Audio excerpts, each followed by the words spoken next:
hanging out with Seth Rogen's mom in Europe. And I actually didn't even know it. I didn't even know it. Wait, what should we email Seth Rogen's mom? Can we do this all as a show? Can we have her? Is that your Seth Rogen impersonator? You sound like Beavis and Butthead. So we have to figure out, what do we want to write to Seth Rogen's mom? Let's ask Seth to come on the show and talk to the Weedham. He would be like their Pied Piper. She's going to get him to do a cameo. That's what's going to end up happening. Where are we going to pay? What a deal. Way to know people in high places. She'll get a 25% off discount. I know what the cameo would say. Hey, I heard you were on a cruise with my mom. Cool. And that costs $600. They are Maggie and Perloff on CBS Sports Radio. I applaud Justin Fields today. He's being honest, very honest in his press conference, talking about the issues that have been plaguing him. Hey, welcome to the show. Maggie Gray, Andrew Perloff. It is Maggie and Perloff right here on CBS Sports Radio. Perloff, I like this. A guy comes out and basically says it's been paralysis by analysis. There's too much information that I'm being given by the coaches. I can't process it, and it's made me a robot, and I'm not playing like myself. What kind of idiot quarterback is honest in a press conference? Don't you know the Tom Brady rule is 90% lies? And why would you praise him for being honest? That's the one place, sitting in front of the media at that podium, the last place you should be honest. And I like Justin Fields, but this applies to him like, why do you have to share all that? What are you doing here? Okay, I think he has to share all of it because the team is terrible, because he's in a bad situation, and he feels like he can't rely on the skills that got him to the NFL. This is what always happens when adversity hits. You go back to what got you there, and that's what he wants to do. He wants to go back to being the person who plays on instinct. Yeah. And here's why I think it will work. It can't get much worse. The Bears stink. They're awful. They are in a spiral. If the quarterback needs to feel more comfortable or play in a way that's more free, where he's not stuck in his own head, that's probably the only prayer the Bears have this year to make their season competitive. Yeah, but the great quarterbacks never insult people, anyone but themselves. I mean, Tom Brady famously, it's all on me, it's all on me, it's all on me. Can you imagine Jalen Hurts doing this? Jalen Hurts, coach's son, Jalen Hurts. There's no way in 1,000 years he would get in front of a microphone and say the coaching staff is doing something wrong. Patrick Mahomes, I don't think he's ever even said anything slightly critical about an assistant or a head coach. The winners just bring it all on themselves 100% of the time. Okay, let's hear a little bit from Justin Fields. Manny, can I first have cut 3, please, which is Justin Fields. First, let's see what he saw in his Week 2 performance against the Bucs. I saw a few plays on Sunday to where I was playing like my old self. Like, we would have had a positive play. Like, there would have been, a few more third down conversions. So I think that's the biggest thing for me is just, playing the game how, I know how to play it, how I've been playing it my whole life. So that's what I got to get back to doing. Okay, so he felt like there were plays on the field where they could have extended the drives if only he had been playing like his old self. But instead, he's so stuck in his head, he wasn't able to do that. So he was asked, why was he playing so robotic? Could be, coaching, I think. But, at the end of the day, they're doing their job when they're giving me, what to look at and stuff like that. But at the end of the day, I, can't be thinking about that when the game comes. I prepare myself throughout the week, and then when the game comes, it's time to play free at that point. So thinking less and, playing more. Okay, the coaches are doing their jobs. They're trying to tell him what to look for. But here's the thing. It's not getting through, or it's not working for your quarterback. So rather than just keep inundating him with this information that on game day is leading to negative plays and bad football, why not adjust to what the strength is of the quarterback? That's modern football always. Well, what's his strength? I think he thinks his strength is playing more on instinct. No, we know what his strength is. Running the ball, sorry. Running the ball, right. He ran the ball like crazy last year. Was on pace to set the NFL record for running. How many games did they win? 2. Where did they draft? Number 1 overall. Well, could have if they didn't trade the pick, yeah. Yeah. They were the worst team in the league with him running. So he was obviously playing on instinct last year. I don't know why he's saying any of this. Just say it behind closed doors. That's what really you should do. But the other thing, too, is running didn't work either. Okay. I agree, by the way. Luke Getsy, who was a West Coast coach at Green Bay, it doesn't seem like a great fit. I mean, Shane Steichen, who coached Jalen Hurts in Philadelphia, seems like a great fit. Right. Obviously, they haven't figured out a mobile quarterback, but none of this has to be worked out in front of the press. And the other thing, too, is you said they can't get any worse. I don't see how this makes it better. What's he going to start running more? Well, I don't know if it's going to make it better. Listen, they've got the Chiefs this weekend, so, good luck with all that. That's going to be a tough assignment, no matter if everyone's clicking on the same page or not. But, I think he's trying to give a little context for why it has looked so bad through the first 2 games. Why is he? That's not his job. He's just, all he should focus on is how we can make it better. And he could say that though. He could say that without throwing the coaches under the bus a little bit here. Well, I think he's throwing himself and the coaches, right? Yeah. I think he's saying that he's obviously not doing what they want him to do, or he's not processing the information that they want him to download. And also, they're shoving too much and putting too much on his plate. He did say that the coaches have been receptive to what he said and that he's expressed this to them, but he would not elaborate on whether it's too much information during the week or is it too much information on game day in the moment that's really causing him to play like a robot. I hate saying this because I'm in the media, but that should be behind closed doors. Whatever the communication is, and if it doesn't work out, first of all, everyone there is getting fired anyway. And, there's so many problems with this team that go way beyond Justin Fields. Sure. Look at the new GM, Ryan Poles. He traded a second-round pick for Chase Claypool, the wide receiver, who actually had a nice touchdown last week, but it's been one of the big busts in NFL. There are all these clips of him sort of wandering lazily around the field. He passed on Jalen Carter in this year's draft, which is going to haunt them forever. I just think that this whole team sort of has a loser energy, and this does not help. And that sounds really harsh, but this is what the kind of thing bad teams do. Okay. This doesn't feel like a rallying point to turn into a good team to me. Okay, well, first of all, that remains to be seen. I don't know if they're a good team, if anything could save them. To your point, there's been so many failures and the roster's just not that good. But here's what I'm wondering about for Fields. Is he trying to maybe give himself a shot? You just said it. Whole coaching staff's probably getting fired this year. Yeah, right? they seem like they're headed that way. The NFL is just, there's no patience. It's very rare that you would get another shot here for this coaching staff. So I think he wants to say, hey, I got to put stuff on film here where I want to still have a career. These guys are all going to get fired. They're all going to get other jobs as coaches. I want to still keep playing quarterback. So maybe he feels like he has to get his side of the story out. I don't know. That would just stink, though, because I hear I, me. Well, he's a quarterback.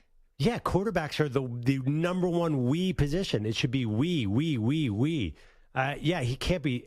First of all, I don't really necessarily think I think subconsciously, yes, that's probably what he's trying to do. Yeah. But I hope that he's not saying all right, well, they're going down. I better save my butt by showing that I can make a lot more plays here.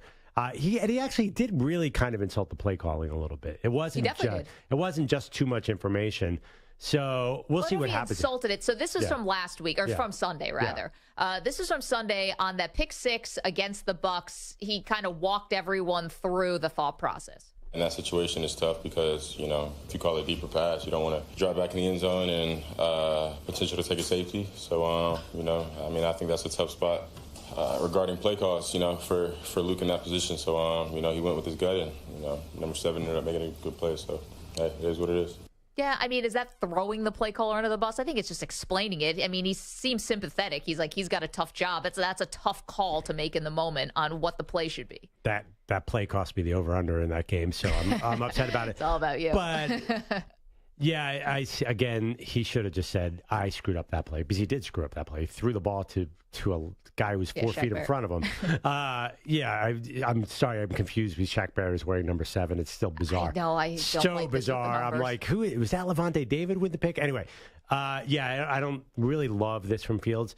He's such an interesting player. He's got 2 things working against him. What's that? The Ohio State thing. Where people thought maybe he was a product of that system. And Ohio State quarterbacks are 0-9 through 2 weeks of 0-6 through 2 weeks of the season. Like Burrow's lost 2, C.J. Stroud has lost 2. Burrow's not an Ohio State quarterback. Oh, anyway. He's an LSU quarterback. That's true. But I saw this stat. Yes. Anyway, but the other thing, and this has nothing to do with Ohio State, Justin Fields, Luke Getsy. That position on that team is cursed. We know nobody can play quarterback for the Bears. You and I were talking pre-show. Well, what if they're really bad and they have a top 5 pick? Is anyone going to want to go play football there? Is Caleb Williams from USC going to want to go to cold weather Chicago and play quarterback? It's been a very tough spot historically. They haven't been able to solve this in 4 decades, Maggie. And I wonder, is it possible that a position and a team can be cursed? Well, if there is one, it's probably this. There's a couple other franchises. I'd say the Jets could also claim a quarterback curse if they would want to. But I see, I wonder if they do end up with a top 5 pick, and don't forget they've got their pick and they've got the Panthers pick. So if they have a top 5 pick, which it could be trending that way, they might have 2. They're definitely going to take a quarterback. And probably a new coaching staff will take a quarterback. Right. So if I'm Fields, I probably want to go a little YOLO on this thing. Not throwing anyone under the bus, but that's a you only live once, which is I need to play like myself because I feel like my career is flashing before my eyes.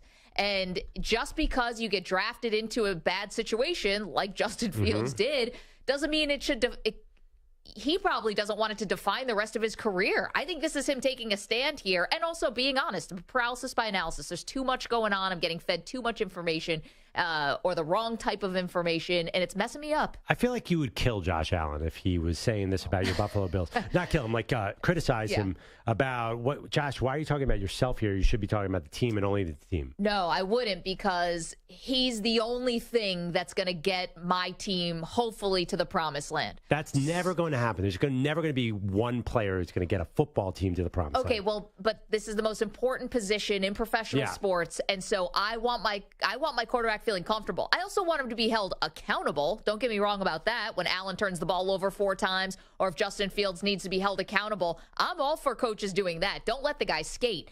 But play into their strengths or hone back their deficiencies when they need it. That's called coaching. And I think that Justin Fields is telling you right here, this isn't working for me. Yeah, I mean, it sounds like he doesn't really want to be coached that badly. Because he's saying, you're giving me too much information, and that's your job. Square peg, round hole or something. I don't know. It's just not working. Yeah, I think it's hard to tell exactly who's at fault here. But I'll tell you one thing. If I'm Chicago and I do have a top 5 pick, Eberflus gets fired. I mean, you could have a father-son combo coming. A little Deion and Shador? Why not? I can't believe it took you 11 minutes into the show. We should have led with that. Yeah, I mean. Eberflus out. Remember Harbaugh? Deion in. We've always been penciling Harbaugh into that job at some level. Yep. Deion is playing well in the cold weather of Colorado. Chicago. Well, it hasn't gotten cold yet.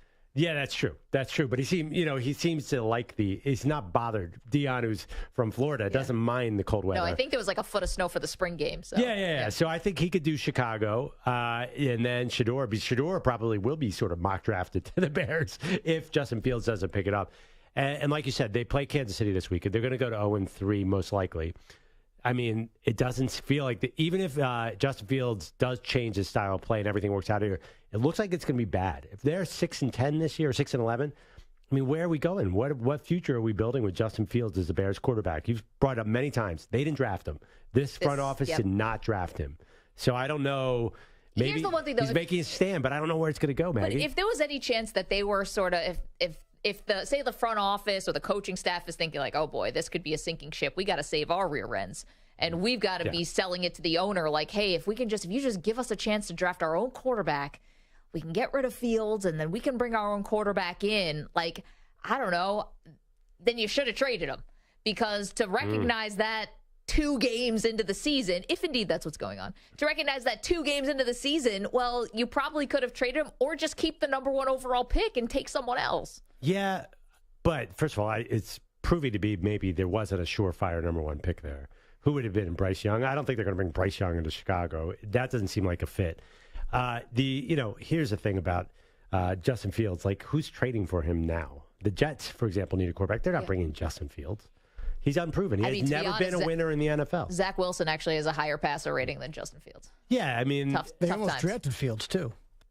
Yeah, that's according to PFF, by the way. That draft is not working out well. Trevor Lawrence is great, but then you go Zach Wilson 2, Trey Lance 3.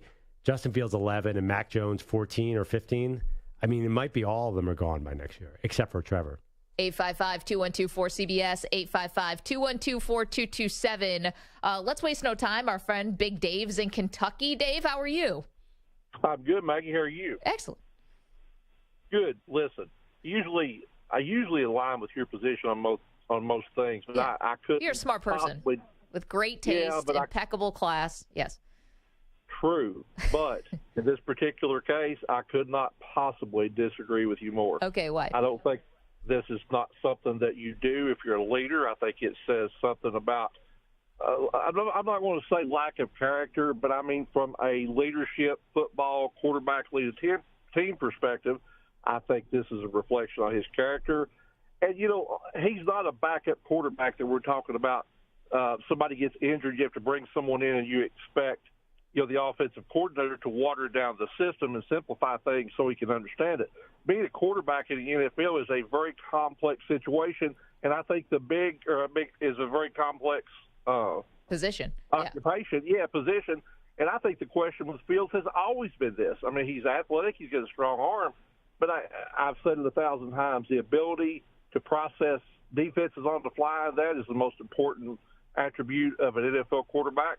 And I think that's the deal here, but I can't believe he is throwing people under the bus. No, Dave, I get it. And you know what? I understand your position, and thank you for calling. Good to talk with you. And I understand where Perloff is coming. But here's the thing. Have you ever put yourself in this situation, right, where say you go to work and you've got a boss, but your boss doesn't know nearly as much as you. Your boss is unproven also. Your boss is new on the job. This is the first time they're in their position, and you're sitting there being like, they're using me wrong. And I know they're using me wrong. And on top of that, I'm getting the feeling like my boss isn't going to be my boss for much longer. I think it's a natural instinct to be like, I'm not going to go sit up here and just take this lying down when I've worked so hard to get to where I am. He's not saying he's going rogue here. He just has wants that to play ever like worked for an NFL quarterback? Have you ever seen an NFL quarterback who kind of sold the coaching staff down the river and rebound from it? It seems unusual. And also, Justin Fields is 24 years old. He has no idea what the NFL is supposed to be. But he has never been on a winning team. I get it, but Luke Getsy, his big claim to fame was working with Aaron Rodgers. It's a lot easier, and you look great as an offensive coordinator when Aaron Rodgers is under center. I mean, that's the real lesson. Never hire a former Aaron Rodgers assistant on any level. Poor Getsy and Hackett are just doing terribly. Unless you know for sure Aaron Rodgers is not going to tear his Achilles. By the way, it is a kind of a minor thing. Like, he was very reasoned in this thing, but this is definitely like, you don't criticize your own team. You criticize yourself. If you're ever going to criticize the Maggie and Perloff team, you have to criticize yourself, not everybody else. Yeah. I mean, seriously, that's how that's like the first thing you learn from watching Tom Brady videos. It's all about me. Yeah, all about the team. Okay, but he also had Belichick there giving him the directions, right? And they made everything. Listen, Belichick didn't come in and say, Brady, we're going to need you running the ball 15 times a game. If they had, Brady would be like, you're crazy. I can't do that. Yeah, but no, he would have gone up to that mic and said, I'm going to do my job. He would never have said, oh, the coaching staff is overcoaching me. That'd be the weirdest thing you'd ever heard. No, but if they were using him wrong, I don't know. They also, Belichick and Brady won 3 Super Bowls before anybody could blink. They're in a lot of shared good history. That you said it yourself. The Bears don't have this good history. Yeah, this is ridiculous that we're even comparing that situation to this situation. Listen, you don't question Matt Eberflus. You don't even. We said if Matt Eberflus walked in the studio today, we wouldn't know who. I have no mental image of what Matt Eberflus looks like, and I've watched a bunch of Bears games. It doesn't stick. I know what Arthur Smith looks like, the Falcons coach. I don't know what Matt Eberflus looks like, and I'm looking at a picture of him right now, and I still am having trouble. He's one of those faces you just can't grab. 855-2124-CBS. See you guys on the phones, 855-212-4227. If you would like to get in on this Justin Fields conversation, come on in. Again, youtube.com/CBS Sports Radio is where we say hi to the Weedos and the Purple Drinkers, our CBS Sports Radio affiliates. Of course, we appreciate you so much. Coming up, another replacement for Aaron Rodgers. We've got some details on that right after this. This show is sponsored in part by BetterHelp. Do you ever find that just as you're trying to fall asleep, your brain suddenly won't stop talking? Do your thoughts start racing right before bed or at other inopportune moments? It turns out one great way to make those racing thoughts go away is to talk them through. Therapy gives you a place to do that, so you can get out of your negative thought cycles and find some mental and emotional peace. And we all been through some unpredictable times over the past few years specifically, and it's not a sign of weakness to ask for help. If you're thinking of starting therapy, give BetterHelp a try. It's entirely online. It's designed to be convenient, flexible, and suited to your schedule. Just fill out a brief questionnaire to get matched with a licensed therapist and switch therapists anytime for no additional charge. Get a break from your thoughts with BetterHelp. Visit BetterHelp.com/M&P today to get 10% off your first month. That's BetterHelp, HELP.com/M&P.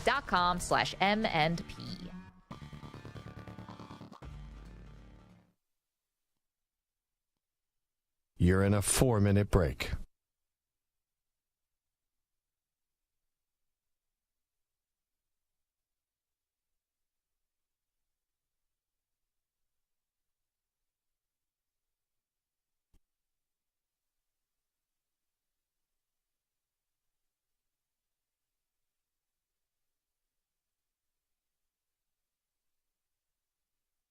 3 minutes, 30 seconds remaining.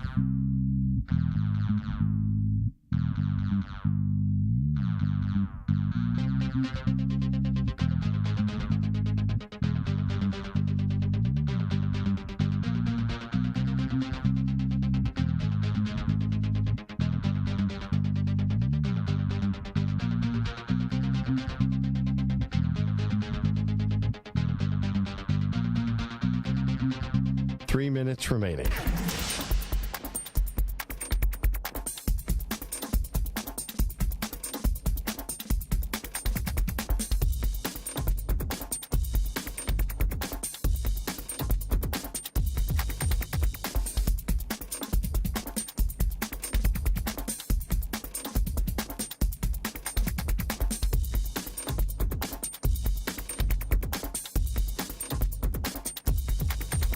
Two minutes, 30 seconds remaining.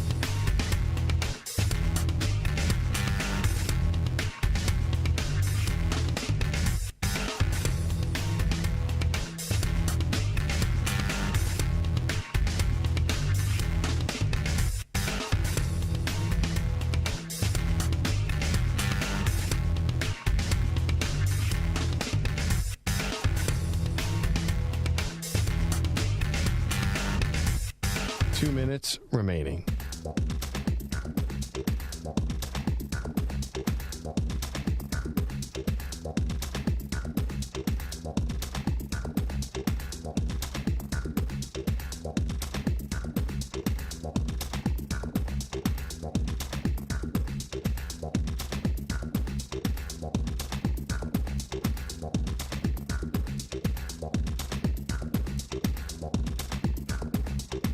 One minute, 30 seconds remaining.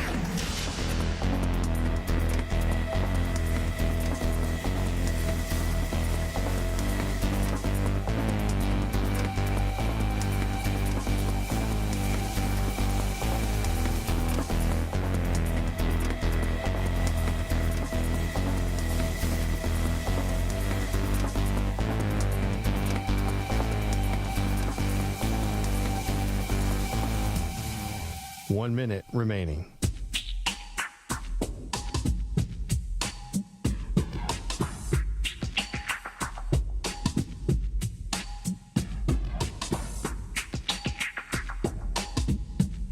Forty-five seconds remaining.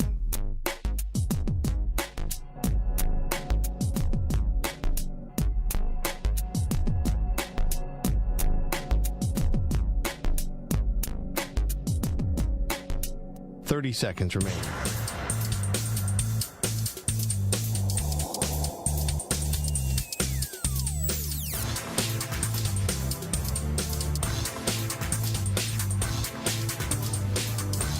Fifteen seconds.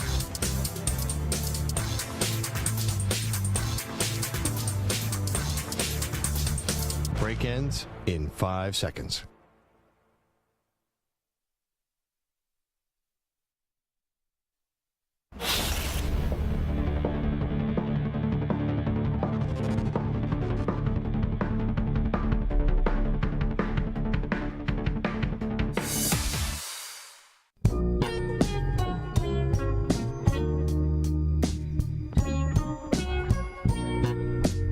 Welcome back to Maggie and Perloff.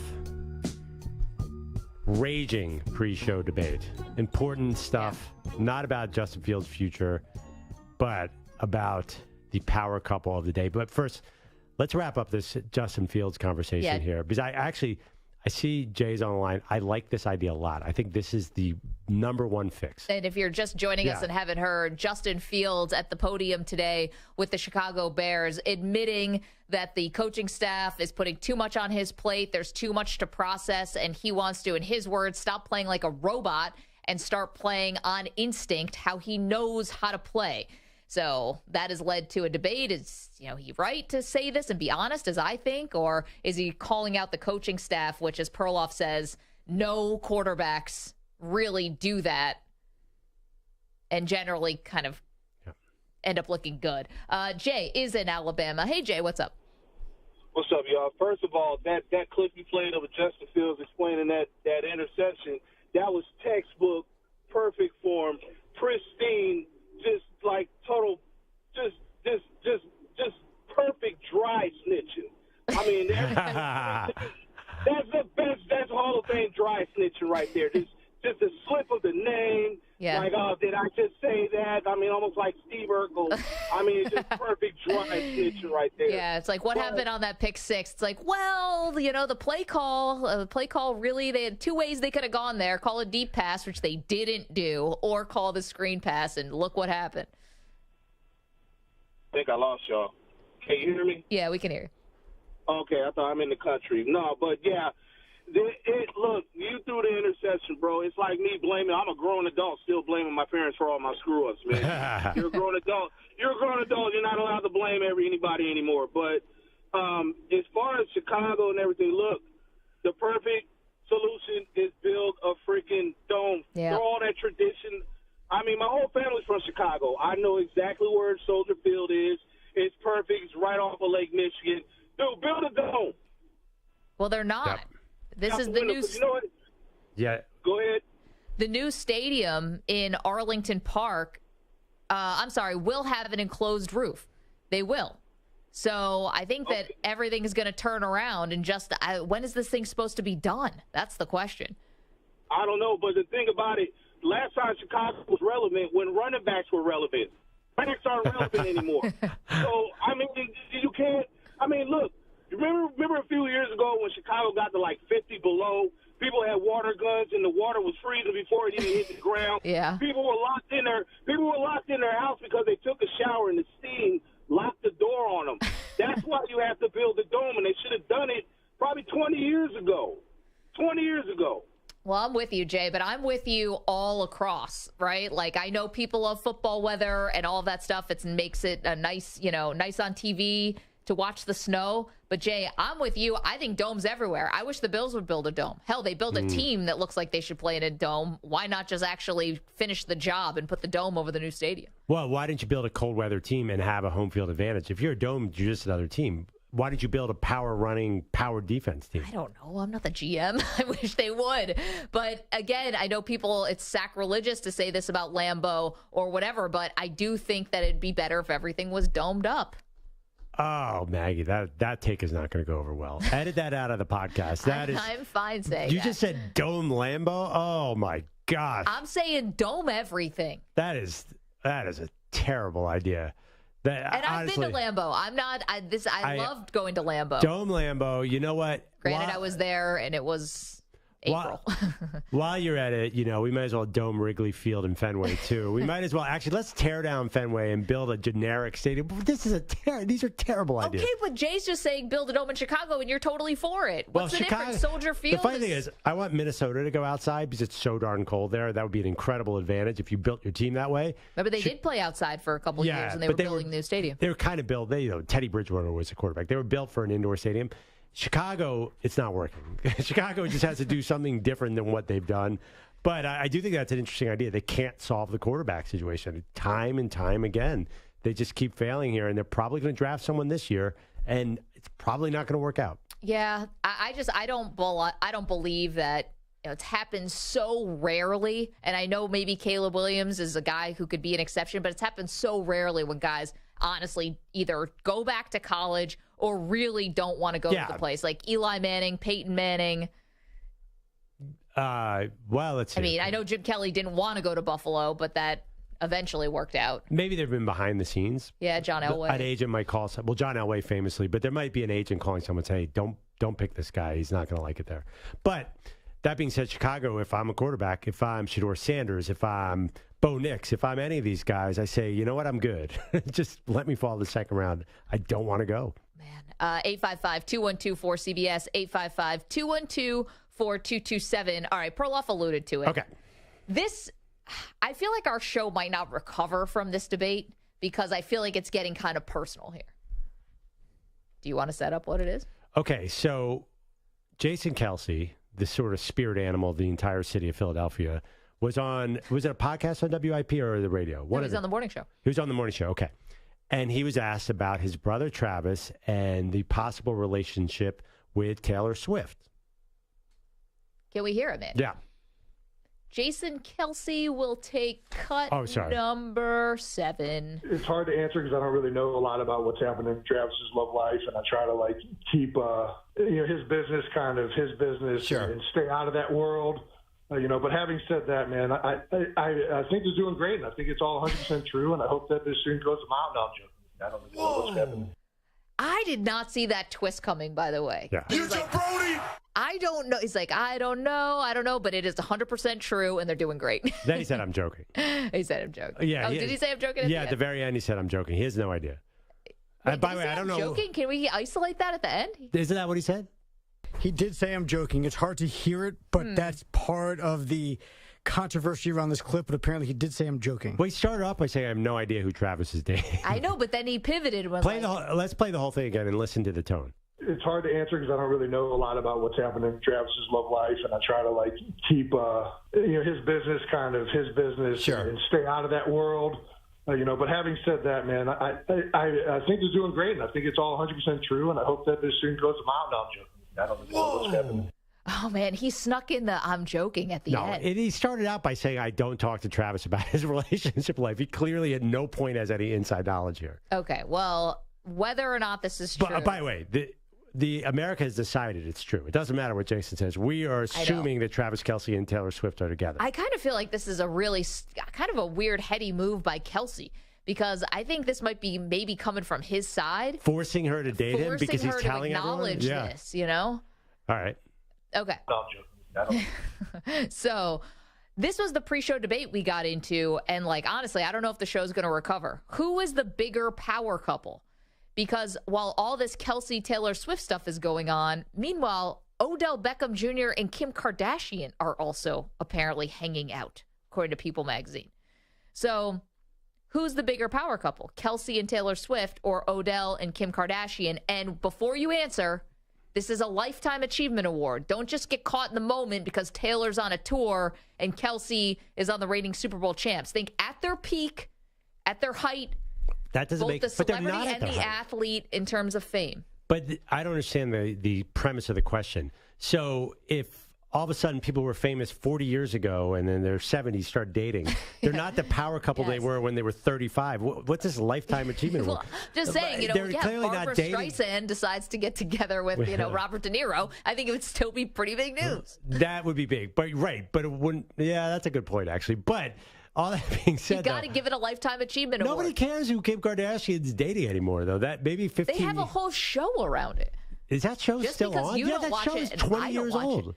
Well, I mean, so is Grey's Anatomy, but people still watch it. Well, first of all, Taylor Swift is right now, I mean, kind of like our version of the Beatles. There has never been a tour like her last tour. And I can't remember the last time. Maybe when the Rolling Stones in 1986. I have no idea. But she's way, way bigger than Kim Kardashian. I think even at her peak, she's bigger than Kim Kardashian. And she actually does something, unlike Kim Kardashian. The other thing, too, is Kim has already dated a lot of famous people, married famous people. Yeah, and Taylor hasn't?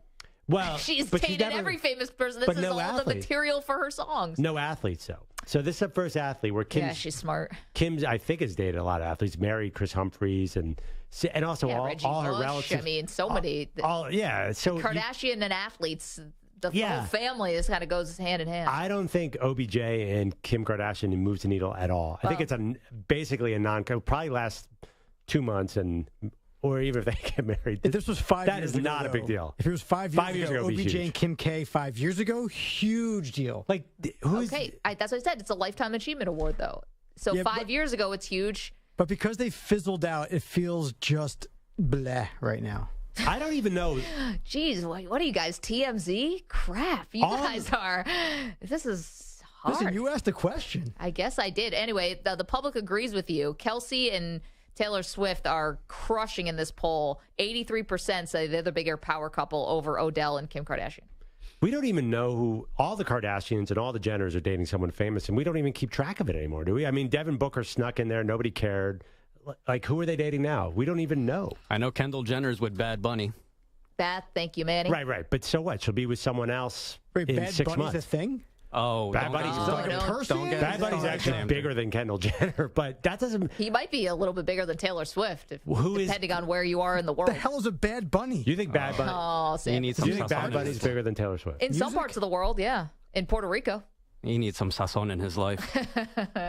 Manny, can you provide By that? the way, we did have a conversation when Rihanna signed up for the Super Bowl. You said, oh, she's just as big as Taylor Swift. I'm like, I don't think so. Well, if maybe she had a tour going on, she just stopped touring. I don't think people understand the phenomenon that is Taylor Swift.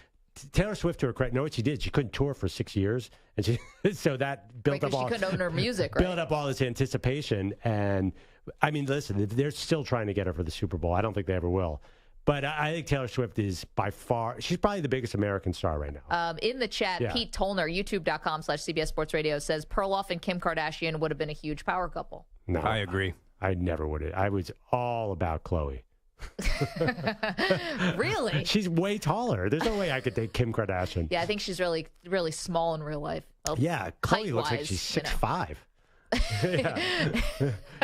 Remember her and Lamar Odom? They'd be, that. Yeah, that's Tristan the kind of, Thompson. I'm 6'4", for any listener who doesn't know that. I could not. Yeah, I definitely Kim. And how tall is Kanye? Kanye's probably 5'11". Yeah, I don't think he's very tall either. No, I would not go for Kim. Wow, more of a Khloe person. I feel like you don't find many of those people. And Look at I'll be Perloff totally marching honest, to the I'm beat of happily married, but if I had a choice between the Jenners and the Kardashians, I think we're all headed towards the Jenner direction. I don't know. Man, Really? he's giving you a Thumbs thumbs up for up. Manny. Yeah, no, we've been on that road for years. Yeah. I feel like You and who? the Q rating on the Jenner women is pretty high these days. Ah, got it. Don't you think? I mean, Yeah, but they're just Kardashian light. Okay. I don't know. Wait, Aren't who they? are Who both taught them everything they know? Kim. Yeah, but they got all the benefits of the Kardashians and learned all the good things about her, but learned what not to do. They saw what the Kardashians did that didn't work, and they avoided those pitfalls. So the Jenners have all those positives without the negatives. You know what? And I don't know if I'm breaking down the Kardashians here. Let's go. Like, you gave me something to think about there. I don't know if we have the resources to do the research here, but we should power rank all the Kardashian and Jenner relationships over the last, say, 5 years. Like, what is the biggest power Well, then we'll couple? cease to be a sports show. Like, where's Ben? What are you talking about? We have Ben Simmons in the mix. We have Devin Booker. Oh, we you want have, to power rank the significant others? Yes. No, power rank the couples. Like, got it. So, Yes, like Kim and Kanye would probably be in terms of visibility. James Harden was involved somewhere, right? Yeah. Harden date him? I think James Harden was with Khloe. Oh, you're right. You and Harden, same taste in Get women. out of here. Yeah. And obviously, Ben Simmons they were very serious for a long time, right? So does it length the relationship? They were very serious for a very Ben long time. Simmons was with Kendall, wasn't he? Yeah. Yeah. By But the now way, she's with Bad Bunny. Where does Chris Humphries rank on the power ranking? Has anyone couple? seen this guy? I feel like they disappeared him off the earth. Like, wink, wink, this guy's got to go now. He's seen the inside. He knows things. He can't just go out back and play for, the Nets. Do you guys know who Kylie is dating? Ooh, that's a good one. It's not Travis Scott anymore. I know that.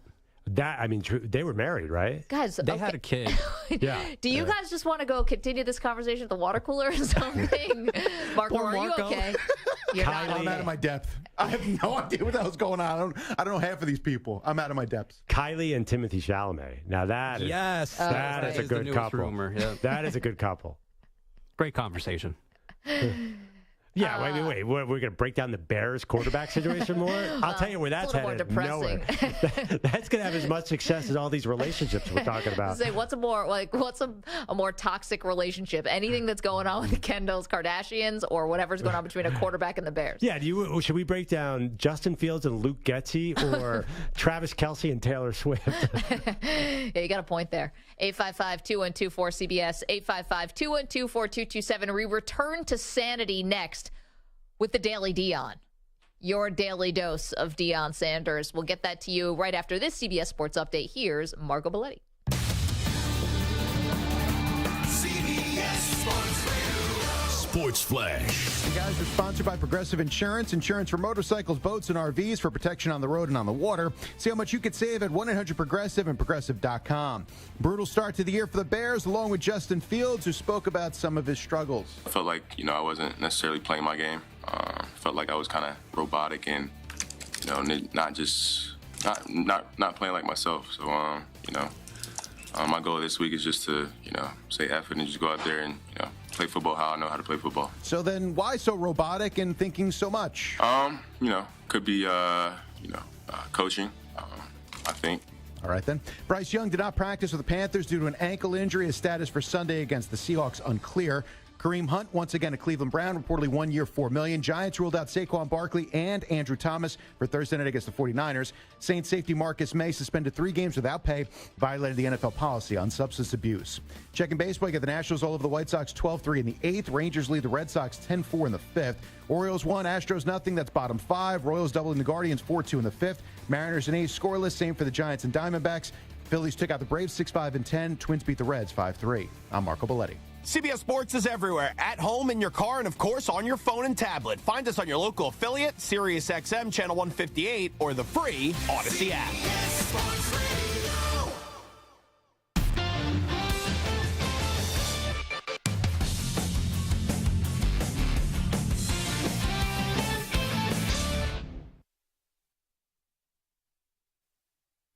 You're in a 5-minute break.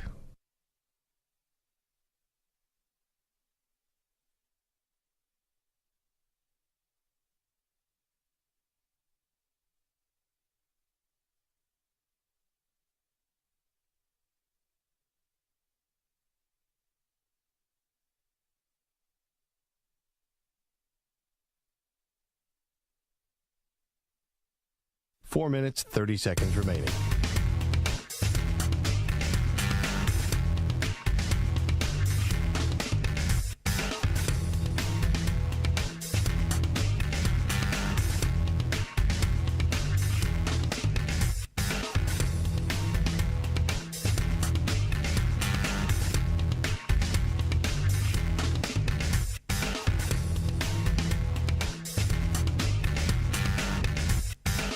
Four minutes remaining.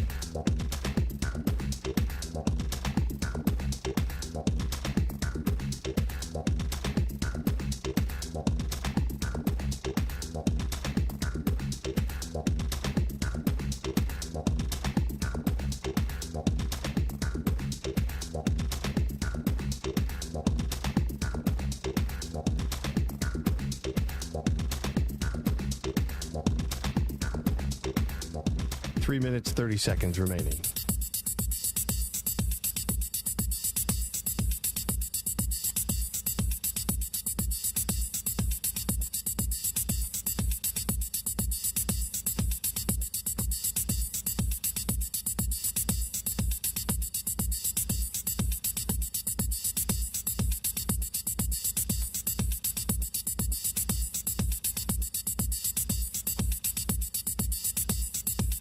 Three minutes remaining.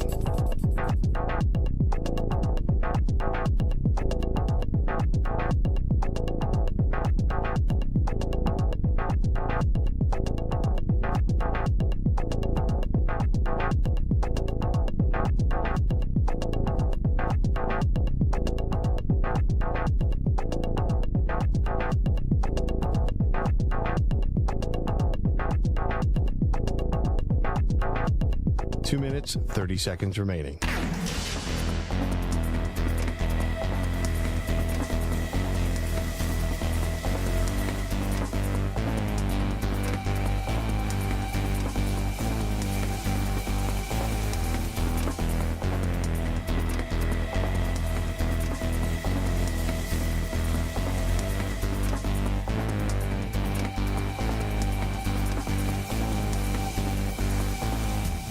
Two minutes remaining.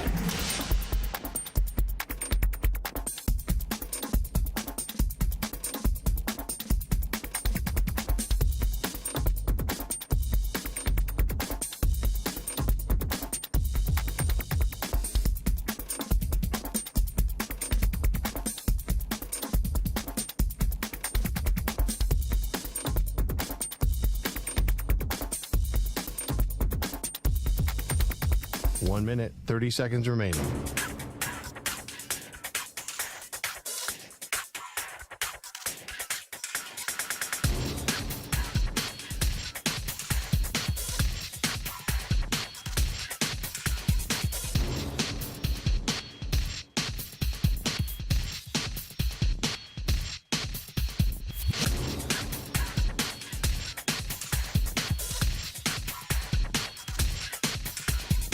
One minute remaining.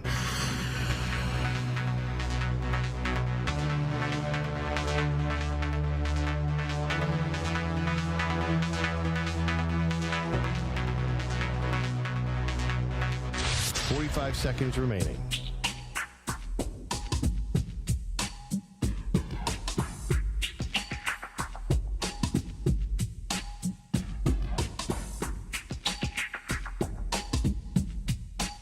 Seconds remaining.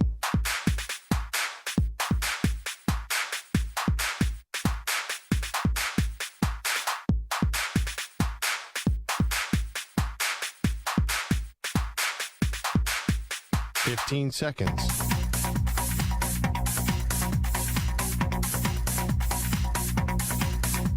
Break ends in 5 seconds.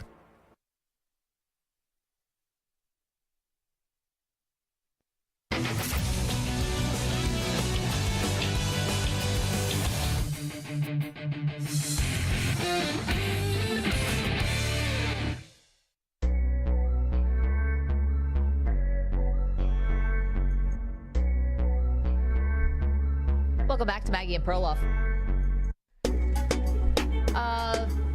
Okay, turning out to be a bigger day for the Chicago Bears than maybe we had thought on a couple different fronts. So we were playing you some sound earlier of Justin Fields had a press conference earlier today where he talked about how he, was the coaching staff was giving him too much information. It was too much to process. It was making him play like a robot, and he wants to get back to playing the way he knows how, using instincts and just kind of with a clear head. It was a little paralysis by analysis, if you will. Well, that was being taken that he took a major dig at the coaches, which it feels like he still took somewhat of a dig. Not maybe a dig not at the coaches. We never said he took a major dig at the coaches, but he is, whether he intends to or not, being critical of the coaching staff. In a public forum, right? Yes. So he met with reporters again just moments ago. You're not having a good day when you have to hold two different press conferences. That's never what you want. So Justin Fields, and yes, we do have some of that. Yeah. Manny Santer? I think they're working Okay, they're working on it. Okay, here we go. So here's Justin Fields. Thank you guys for getting that quickly, clarifying his comments. You guys' jobs are to get clicks, so it's like when you take my quote out of context, when you just say that, if you paint the picture on the inside out, like y'all are trying to split us up at the city. I'm not blaming anything on the coaches. I'm never going to blame anything on the coaches, never going to blame anything on my teammates. I will take whatever happens in the game, I will take all the blame. I don't care if it's a drop pass, it should have been a pass. Put it on me. Okay. So that's, by the way, what quarterbacks are supposed to say, but he just said, I will never do that. He literally just did it 4 hours ago. Well, he's saying also now it's convenient, right? It's like blaming the media is the most convenient thing to do. But I understand why he might be upset. There's a clip going around on social media where he just says, it's all on it basically says it's the coaching that makes me play robotically, but didn't really give the full context. Listen, coaches and players will be able to find a common enemy in the media, and so this will probably get everyone back on the same page, ironically. Yeah, but the reality is the only thing that will help the situation is winning football games. Honestly, we would give them a full pass if they go out and beat Kansas City. Then it's like, Justin Fields was right. Yeah. Yeah. Yes. But what he's saying here is that it should be about me is the right approach for quarterbacks to take. I mean, listen. Like taking the blame, you mean? Taking the blame. Yeah. Watch Tom Brady. Shedeur Sanders watches Tom Brady. Everybody, that should be your model. Justin Fields did not act like him in his first press conference. And honestly, I think it was frustration. I think that's why he got sort of off the quarterback path. I think Justin Fields is incredibly frustrated. They're 0-2. He's looked bad. I think he's definitely not a happy camper right now. So he lashed out a little bit, and then he realized, you know what, that's not who I am. Yeah, listen, he's trying to head this thing off. Again, anytime you got to throw two press conferences, well, that was more of like a media scrum, but anytime you got to do that twice in one day, it's never good. I remember one time the Mets had to do 5 press conferences in one day. It was just it was a real bad scene. That's when you know things are just not going well. And here's another sign. Now, I don't want to be reckless here and go with something that we cannot corroborate on our own. So I do want to put out every caveat possible on this, that I do not know who John Z Sports is.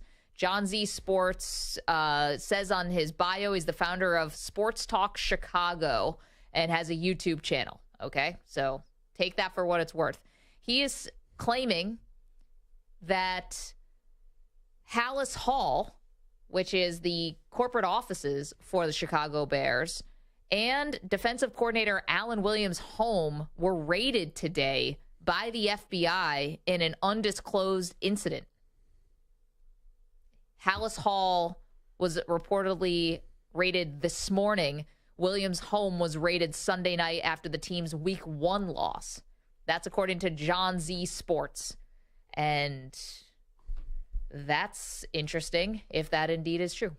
Yeah, you don't want to speculate, No. but he's been away from the team for a week leading up to this, so that would explain why. The timeline, yeah, that would give more context to this. Yeah, I don't even want. There's so many there's dark, a lot going dark on with the places Bears to go, right now. Put it that way. They got problems on the field. They may have some problems off the field. It's going to be a lot going on. Yeah, and luckily they play the defending champions. Yeah, no big deal. Just go take on the Chiefs. Good luck. I have actually a feeling that the Chiefs mailed in Week 1 against the Lions. Weren't even trying, it looked like. I feel like the Chiefs are going to take this game lightly, and it's going to be more competitive than we think. I'm betting Bears. Are you betting Bears? I don't know. Wait, did the spread change on this game at all since Justin Fields said now he's going to be himself? I'm guessing 10.5 or something. What's the spread? I got to find it for you in 1 second. I just do feel like the Chiefs are not really all together yet. That maybe they'll take them lightly. The Bears will play like a house on fire and keep it relatively close. It is a 12.5 point spread. Yeah. Those are the bigger ones in the NFL. They don't usually get much bigger than that. Well, I know Kelsey obviously is not himself. No. Tony's still out right now with an ankle injury. Sky Moore played better. I feel like we're not even really seeing the Chiefs yet. This is sort of but ironically, Chiefs-like. the defense has actually been playing quite well. Or maybe you want to blame that a little bit on Jacksonville's offense, and the red zone was just atrocious. Maybe that made the Chiefs' defense. But, I actually went back and watched that game last night, and the Chiefs' defense legitimately was good. They were harassing Trevor Lawrence quite a bit. Considering Chris Jones was playing his first game of the season, he looked really good. Yeah, we'll see. I don't know. I'm not a huge believer in Steve Spagnuolo's defense. I get it. I think offenses are so far behind so far this season through 2 weeks. All these great defenses, we'll see if it lasts. Yeah, that's true. Although the Bears, unless Justin Fields really is going to go superhero mode on this. He should run every play. Yeah, but then the other part is, I get it. He doesn't want to be a robot. He wants to be himself. I think the Bears ultimately will be better with a combination of the two. But if your quarterback's out there confused, then you've got to do something to change it. If he's not being able to be himself, you did trade for DJ Moore. You should be able to move the ball a little bit more down the field, and that hasn't happened. I just honestly, I would not throw many pass plays out there. They haven't been running. They've been criticized. They haven't been handing the ball off at all. Yeah. They have very, very few running plays. Getsy is kind of going back to his DNA, which is a West Coast pass every play thing. It's not working at all. I would just do a lot of running for both Fields and the right. Who's the running back? Khalil Herbert there. Yeah. Give him 20 carries. You can't give the ball back to Mahomes. Just slow the game down. Yeah, the problem is against Kansas City, let's say the offense wakes up this week and all of a sudden you're down by 2 scores. Then you can't hand the ball off 20 times because now you got to try to get back in the game. I don't know. Yeah, I'd urge a ground control game. But I don't think the Chiefs offense scaring you right now? No. They're not. Mahomes always scares me and Andy Reid, but the wide receivers right now have not been awesome. Yeah, they're not playing the Bills. You don't have to be scared of them. I'm scared of them all the time, even when they're not playing my team. So, wait, by the way, does Justin Fields' second press conference fix this situation? Is it going to go away? No, it's definitely not going away. No, it's not going away because there's going to be some major crossroads that are going to happen with this team. If they keep losing, they're going to get high draft pick. And if the Carolina Panthers, whose pick they have, keep losing, they'll have 2 high draft picks. They're going to have to decide what to do with them. Absolutely. And if Justin Fields drops back this weekend and holds on to the ball, people are going to say, is that the coaching being too complicated? Is Fields doing something wrong? I think we're going to be picking him apart all week long. I don't know if they're going to get any better. They just got a whole hell of a lot more interesting, though. 855-212-4CBS, 855-212-4227 coming up. We do have the Daily Deion. What did Deion say to Shiloh and Shador Sanders? We'll tell you.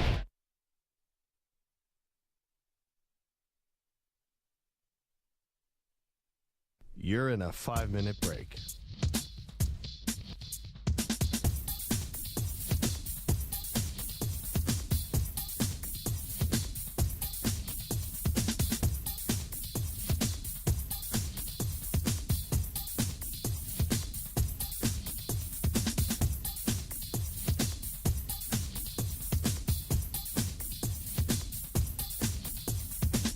4 minutes, 30 seconds remaining.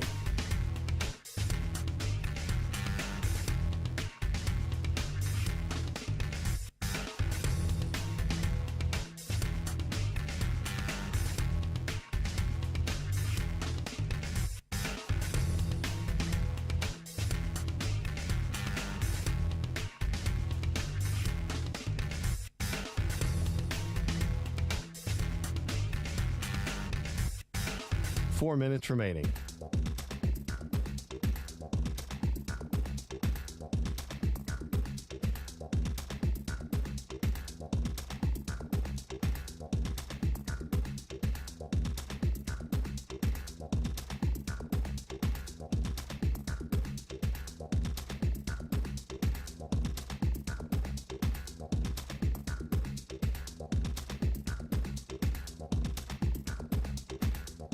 Three minutes, 30 seconds remaining.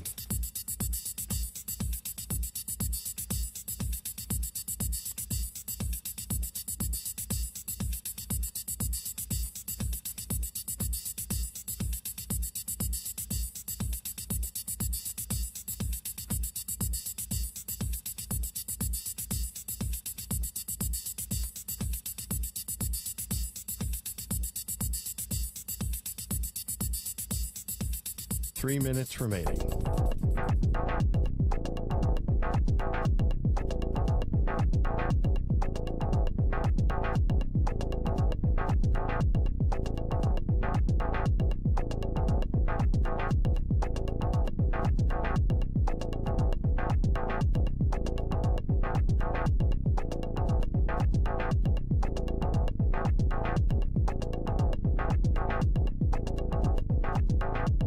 Two minutes, 30 seconds remaining.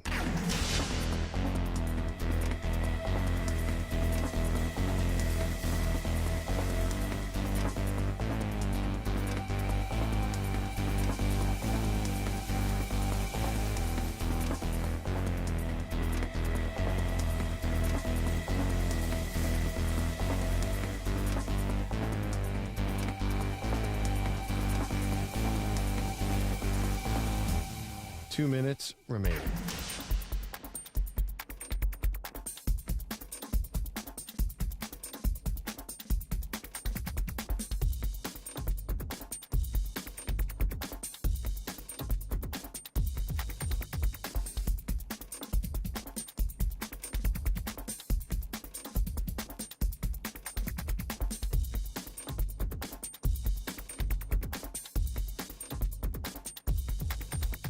One minute, 30 seconds remaining.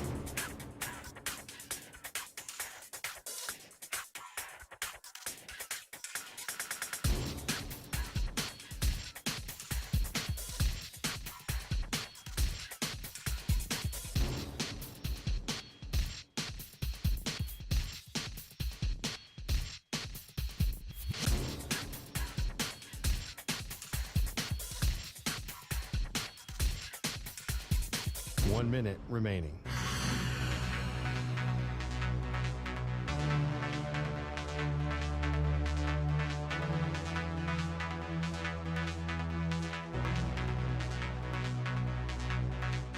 Forty-five seconds remaining.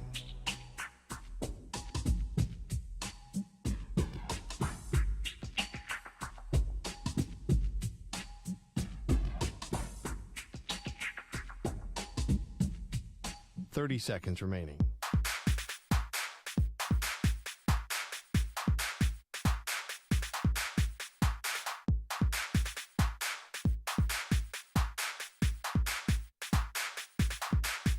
Fifteen seconds.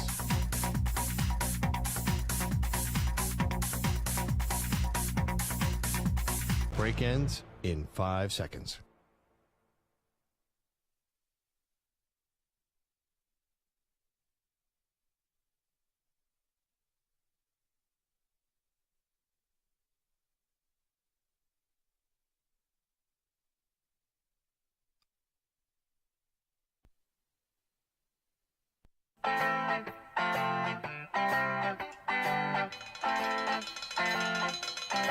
we need a reset for Maggie. We desperately need something. Laura said it's okay, Maggie. We'll all be okay. You don't know that, Laura. Yeah. I love you, but you don't know that. No, Maggie's got off the deep end when she's yelling at the weeder.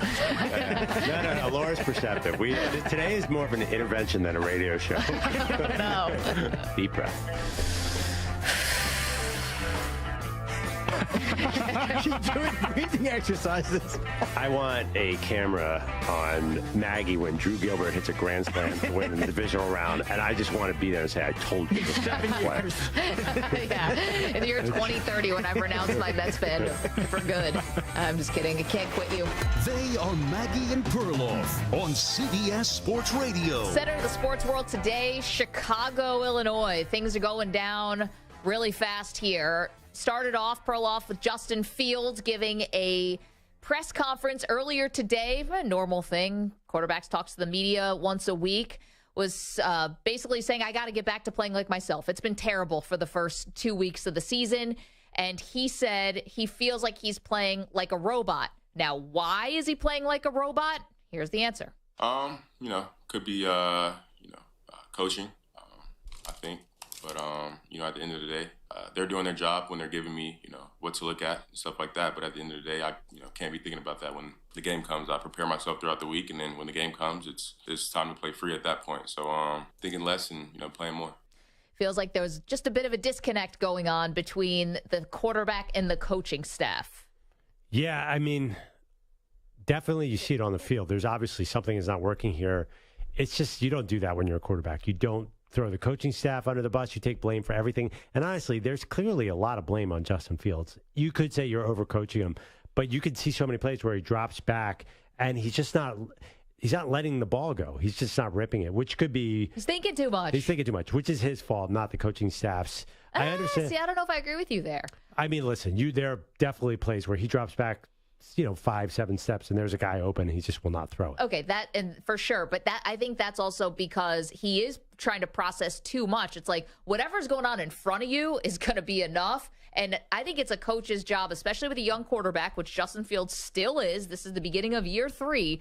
I know you expect people to be a finished product by then, but he's telling you it's getting in his head. He's got to find a way to simplify it, and I think the coaches should have to help him do that. Yeah, I don't know. I feel like it's an instinctual thing where some quarterbacks just have trouble letting it go. Mm-hmm. And I think, by the way, when he said, I want to play looser, he's just got to throw the ball more. He just holds on to it way too long. Throw it away. I don't care. Just don't stand back there and just be a target.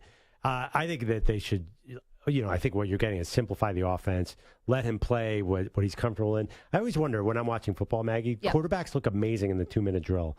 A lot of them. And why don't they just run the 2-minute drill? Make the whole plane out of the black box. Run the 2-minute drill all the time. Because I think the quarterback can't think in that situation. He's just got to react and go. And that's how I am as an athlete, as a basketball player. When I'm not, shoot. Yeah, when you're not in your own head, you're much better. I do think they need to speed things up and just say, dude, just let it go. Just play like you did at Ohio State. To give a little more context to what Perloff is talking about, 55 sacks Justin Fields took last year. That was the most in the NFL. Has already taken 10 sacks. So in terms of hanging on to the ball, and by the way, just like taking that kind of punishment on your body. So Fields, is getting some backlash about that, and presumably, calling out the coaching staff. So moments ago, he clarified what he was talking about.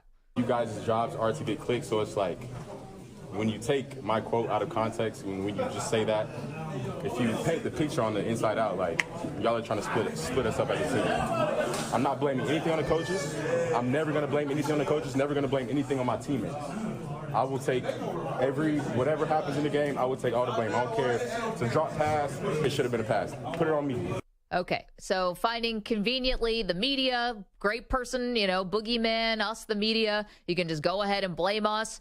I don't think that necessarily the media was, listen, no one wants their quotes taken out of context.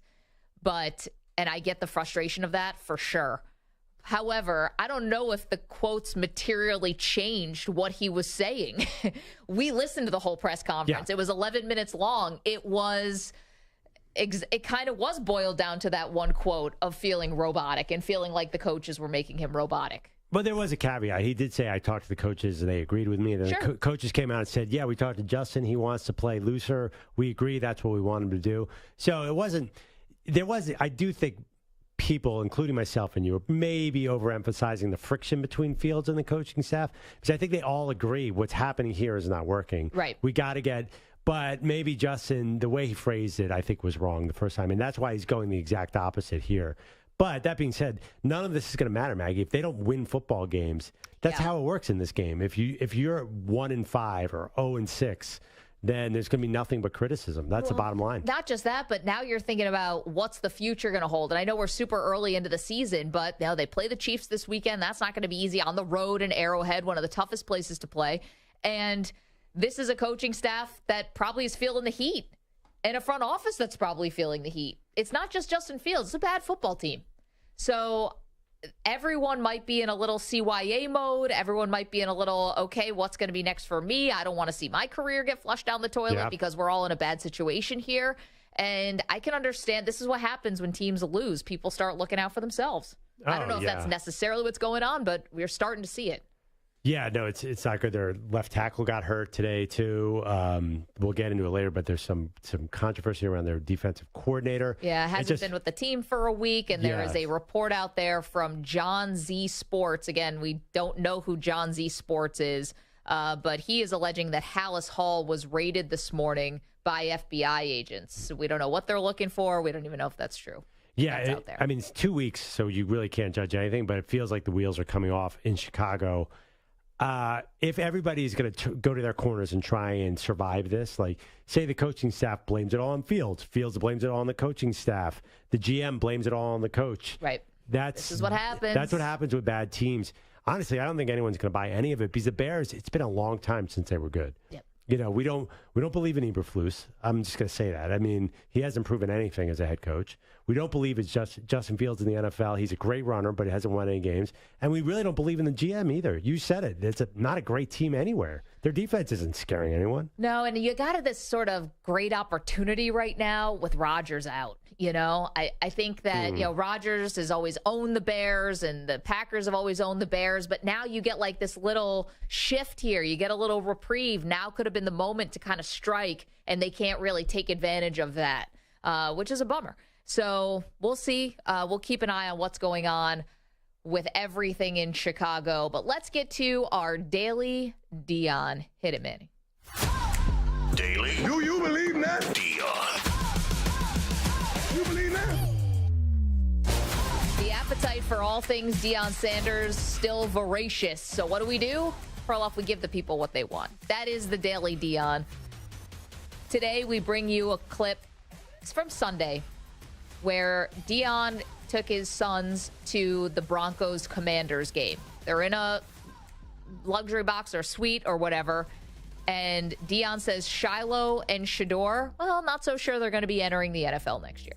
We kind of got into it. Oh, wow, Shador, look, you're going to be in the NFL next year. I didn't know he ain't. I didn't say you. I said we got to play them next year. Play who? So what you trying to say? What you trying to say? But y'all ain't going nowhere. Yeah, and I would understand why Deion does not want them to go anywhere. Hell, I mean, this Colorado story, Perloff, you've said it many times, it's a great story, and I think Deion is a good coach. Clearly, he's a good coach, but having Shador there, who looks like a first-round pick, definitely helps ease you in to the Big 12. Yeah, I mean... Pac-12, pardon me. Big 12 next year. I think NIL changes the whole equation here because you can make Colorado this high-profile team and get Shador tons of money. He's already making tons of money. I don't know for sure, by the way, it's 3 games in. We don't know for sure that Shador is going to get top 5 money. And what do you get if, say he fell to 20th? Yeah. That's not that much money. I mean, he can make more in his senior year at Colorado than he could his first year with the Broncos, whoever. Well, I saw an article that Shador right now is listed as said to have made $5.1 million. I don't know what it's slotted if you are taken 20th in the draft. I guarantee you it is more than $5 million. It's the top 5 picks, you're getting $20 million guaranteed right off the jump. Yeah, but over how many years? So what do you think Mac Jones makes? You get $20 million. If you're a top 5 pick, you get $20 million up front, and then your cap hit number is small. That's why it's an advantage to teams to try to build around a young quarterback. But you get a lot of money up front. Yeah, but aren't you making about $30 million over your first 4 or 5 years? Yeah. You're not making that at Colorado. Yes, you totally are. You just said he's making $5 million. Right. So $30 million over 5 years is $6 million a year. He's going to double whatever next year. If he comes back next year, he's going to double whatever he's making now. See, you say that. I don't know if it's getting to $10 million. I think at least. Colorado said they didn't when they hired Deion Sanders, they didn't even have enough money to pay Deion. Yeah, things have changed over the past 3 weeks. No, I get it, but like, who's paying him? The Rock? Like, who's giving him all this NIL money? Wu-Tang? You got to remember, he's got this huge media machine around him. Like, the media just can't get enough Colorado, and they're going to prop them up so much in the offseason. With the whole offseason, they didn't even know this was coming. I think you think this is going to pull the boosters out of the woodwork? Or? No, I think it's the marketers. I think like he's going to get national ads. For the sunglasses in a week. Yeah, I don't even think it has anything to do with the boosters. I think this will be Deion. Genuine marketing. I think there's going to be a lot of marketing opportunities. So Mac Jones, who was the 14 pick, makes 3.8 average salary per year. So you can make that. No, but how much did he get up front? Well, even so, he got $15 million up front, but he's under contract for 4 years. Okay, I get what you're saying, how the money might be a little bit even, but I'd love it if someone would give me $15 million right off the top. Right. But you can't. The thing is, you can't get any more guaranteed money until the end of your rookie contract. Yeah. So you're only making $4 million a year. I know, but Shedeur can't stay in college forever. So, yes, I guess there's a question about his next. But if he gets $10 million to stay at Colorado with his dad, that's probably more tempting than making $5 million per year at a questionable team in the NFL. Yeah, but you get a late hit by Henry Blackburn, and then all of a sudden you're not a first-round pick anymore. And then what's going on? Yes, Amter? Well, I was just going to say, like, he's going to, as long as he continues on this trajectory, he's going to get that money at some point. So why not just stay in college with his dad, to what Perloff is saying? Plus, obviously, his family's not, hard for money. So it's not like they're dying to, like, get to the NFL. They're making good money in college. Deion has a plethora of money, and he's going to probably get the money anyway. But here's my question, though. Is Deion telling them not to go to the NFL as a coach or as their dad? Oh.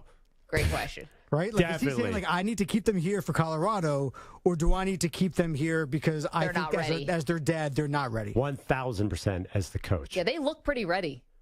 Shiloh's the leading tackler on Colorado, but the defense in Colorado is not that amazing, but he still looks like he could play on the professional level. Shedeur may have a shot. Let's see what happens against Oregon. I think against Oregon and USC, that will tell us a lot. USC's defense isn't great. Three FBS games. I don't think. First of all, the whole quarterback class. I think we're saying a bunch of ridiculous things that are. I think the whole quarterback class is going to change in the next year. the next 6 months. We're going to see Caleb as one. Then Drake May could be 2. He could be 20. We have no idea right now. Well, remember Sean King. Sean King.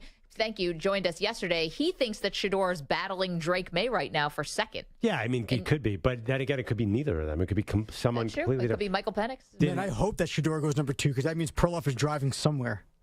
No, but it's going to be Perloff is driving somewhere. It's going to be I'm more worried about the Cardinals going 1 and 2 and taking Caleb and Marvin Harrison Jr. Right then now, I'm out of luck. there are 4 teams that are 0 and 2, and all 4 of those picks are owned by 2 teams. The Cardinals own theirs and the Texans, and the Bears own theirs and the Panthers. So at the end of the day, the top 4 picks could be 2 teams picking 4 players. It's like Houston, Chicago, Houston, Chicago. That could be the way it ends up. But did anyone see Anthony Richardson going 4 at this point last year? Definitely not. So there could be an Anthony Richardson. I'm hoping. So the bet is that I got to go Caleb 1, Drake May 2. Yep. And if that doesn't happen, you have to drive to whoever gets picked lower. You have to drive to wherever they get. And I don't think it has to be Caleb 1, Drake May 2. It just has to be those 2, 1 and 2. 1 and 2. Yeah. I think I should be able to pick either city 1 and 2. So if Caleb goes 1, because now the Jets might be in play. No, they already won. The Arizona's beating 1 win. No, that's true. The Jets are not in play. The Cardinals have been close twice, unless they're getting directives from above to just like, hey, blow this game. They almost won 2 games. They've been competitive in their games. Yeah, the meme going around that Jonathan Gannon got passed a note at halftime with 2 words on it: Caleb Williams, explaining the game plan for the second half against the Giants. Or just like you look up at the owner's box and he's giving you the throat slash like at halftime. Uh-oh. Listen, there were curious things that happened on Sunday. Not to go conspiracy theory, but Sean McVay making sure the Rams covered and the Cardinals losing those games, both were fishy. That's all I will say. And then Sean McVay being like, I don't know about any of that stuff. Although I believe him, yeah. You know, I used to work with Bart Scott. He said he never knew what the point spread was, and I believed him. And Sean McVay is sitting 20 hours a day in the tape room. I mean, that dude, that's no joke. He is as intense as they get. Yeah, but I think coaches want to know if they're favored. They know when they're favored or not, but by how much? Maybe. I don't know. They're pretty clueless about that kind of stuff. I think anyone in the NFL, players or coaches who are not aware of the lines in today's sporting world with gambling being legal everywhere, like, you're just hit in the face with it all the time. You can't not know.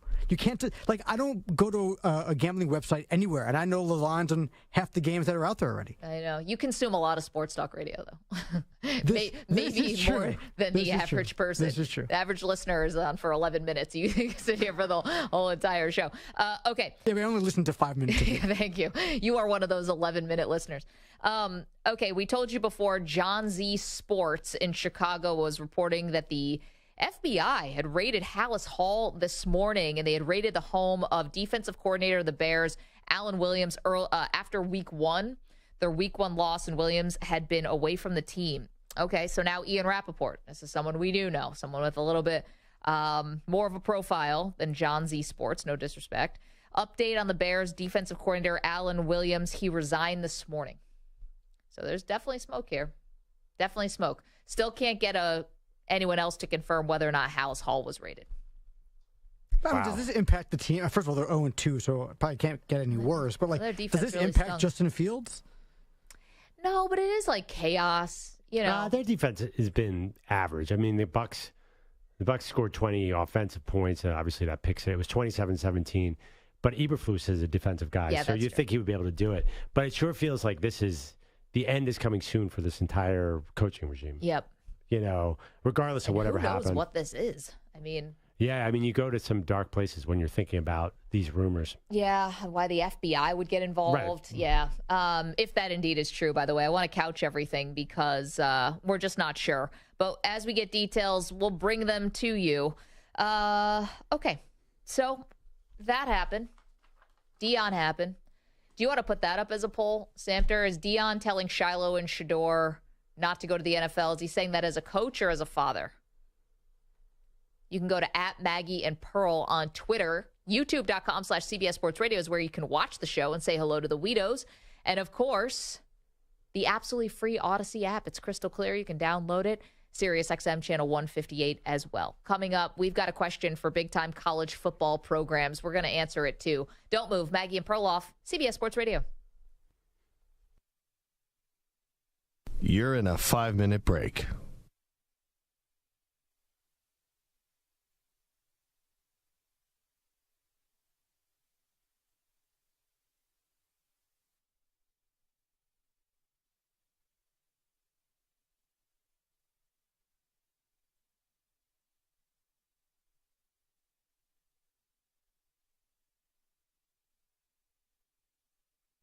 Four minutes, 30 seconds remaining.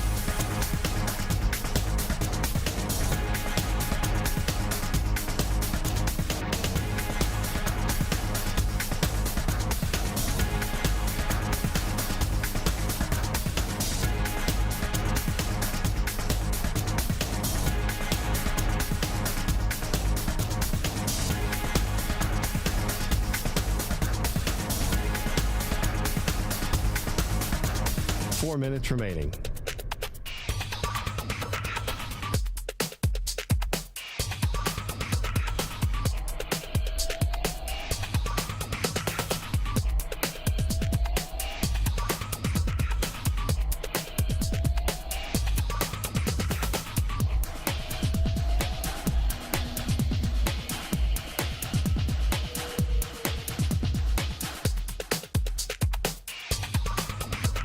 Three minutes, 30 seconds remaining.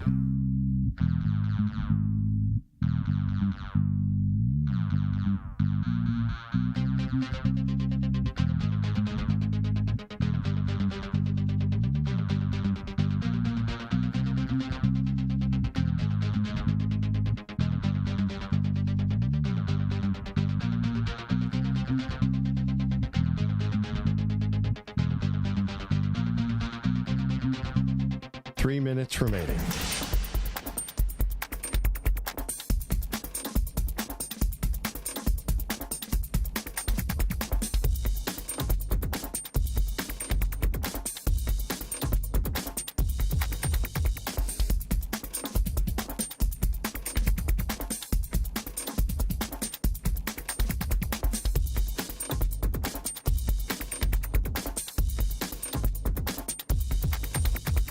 2 minutes, 30 seconds remaining.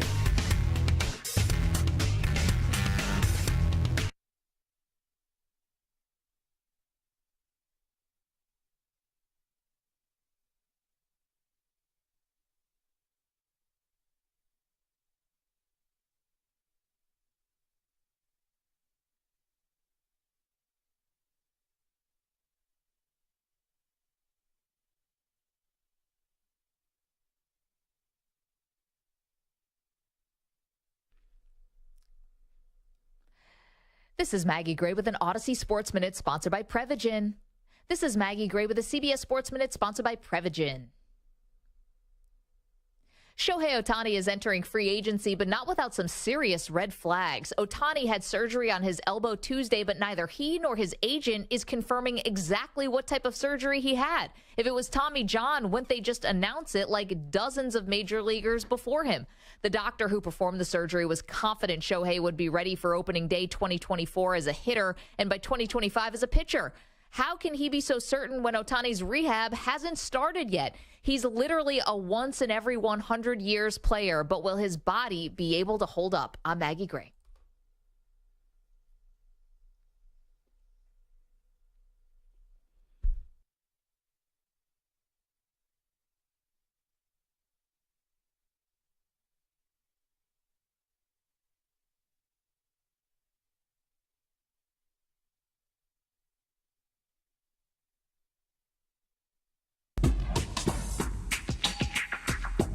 .45 seconds remaining.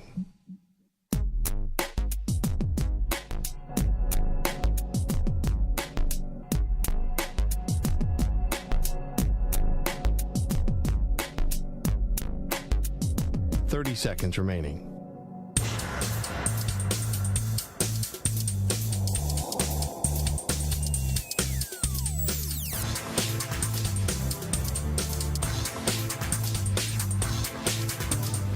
Seconds.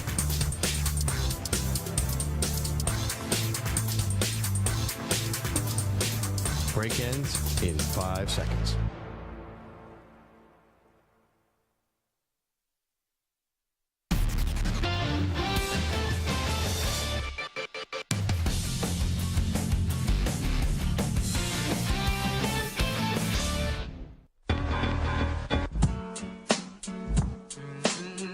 This portion of the show is sponsored by the United States Postal Service, introducing USPS Ground Advantage, reliable and affordable 2 to 5 day package shipping. The United States Postal Service.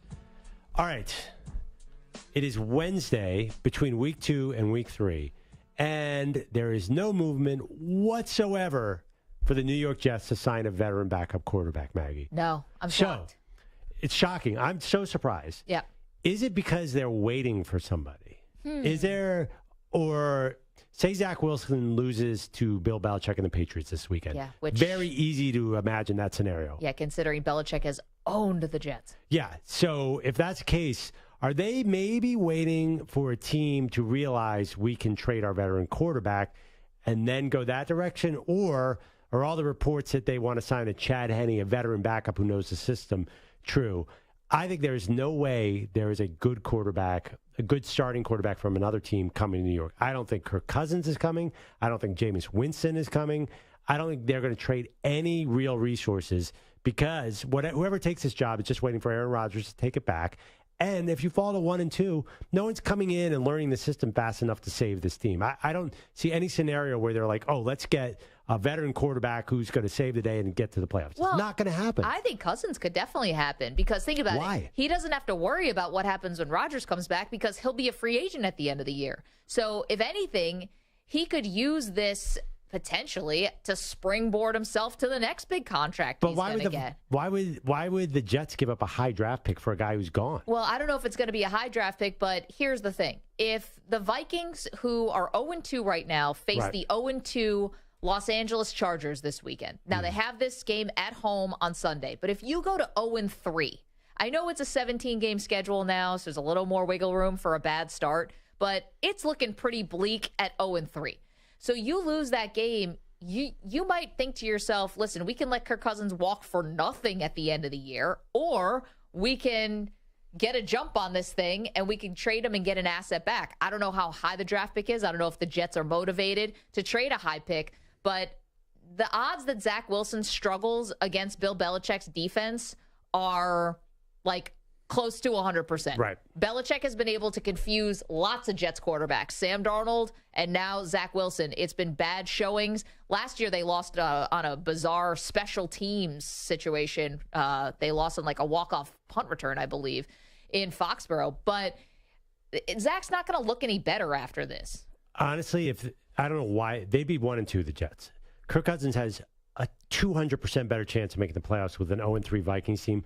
The 0-3 Vikings, they're in a division where they could be one game out of first place at 0-3. There's nobody in this division. Detroit is the one team that has to run away with it. And we don't know about Detroit. Obviously, yeah, that's true. Green Bay's 1-1. And the thing about Green Bay is everybody's hurt. Yeah. Bakhtiari's not going to play most of the season. That seems very clear. Their left tackle. Yep. Jenkins is hurt. Aaron Jones is hurt. So I'm not worried about them. Chicago's a mess. So I think Minnesota has not played a division game yet. I don't think Minnesota's going to give up on Kirk Cousins. The other thing is, how do we know Kirk Cousins would be any good whatsoever with the Jets? He's never played for Nathaniel Hackett. He won't have Justin Jefferson. He won't be playing indoors. All the advantages of Minnesota are gone. Okay, but we're talking about degrees here. Does he have to be great or does he have to be better than Zach Wilson? I feel like the Jets, I think it'd be really hard for him to even be medium good there because he's not going to know the system. He's not going to know where to go with the ball. I think it'd be a real tough situation. He's playing. Also, you're leaving the NFC North for the AFC East with Miami and New England and the Buffalo Bills. That'd be a strange move, in my opinion. If he had a choice, I would just fight it out in the NFC North. Yeah, I don't know. You might want the challenge. You might still feel like this is a really good team. And again, like maybe the Jets keep up in the ante.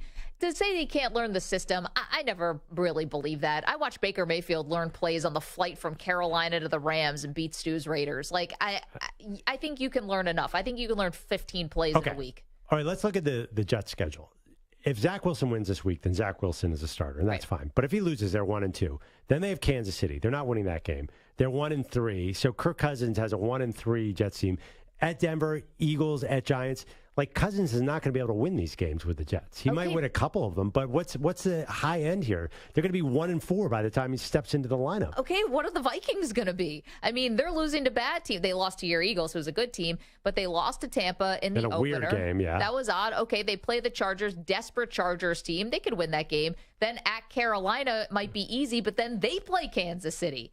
And then Chicago, but then they play San Francisco. Wow. And then you get a divisional game in Green Bay, which you never can. Wait. Those are always tough. Okay, if they're both bad, my point is the Jets are going to give up a high draft pick to go, 7-10 with Kirk Cousins, who's gone after. It just doesn't, the timing doesn't all work out for me at all. But for Minnesota, you might be able to get an asset. And like how high, what draft pick? I don't know. Paint a scenario. There's no way. They're not going to give up on the season. There's no reason to for a 5th round pick. Why would they do that? Well, maybe you can get a little higher than a 5th. Maybe you can get a late 3rd or something like that.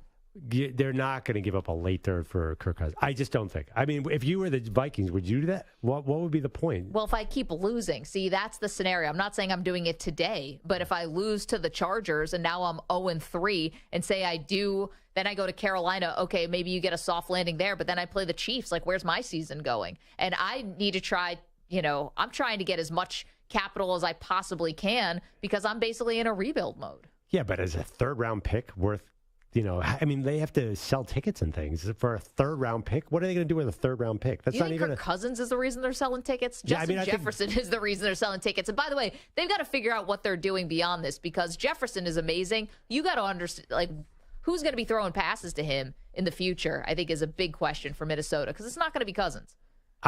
Listen, even if they're bad, Cousins is having a crazy season. I mean, his stats are bananas. They're always good. Yeah, that's not what it's about. He has 6 touchdowns, 1 pick, 708 yards. I saw a stat. If he keeps his pace up through 2 games, he'll break every NFL record this year. I know. What does that mean? Absolutely jack squat. But you might as well. Win a playoff game. That's the problem. It's a lot better than throwing Kellen Mond out there. Yeah. By the way, then why is he the answer to the Jets?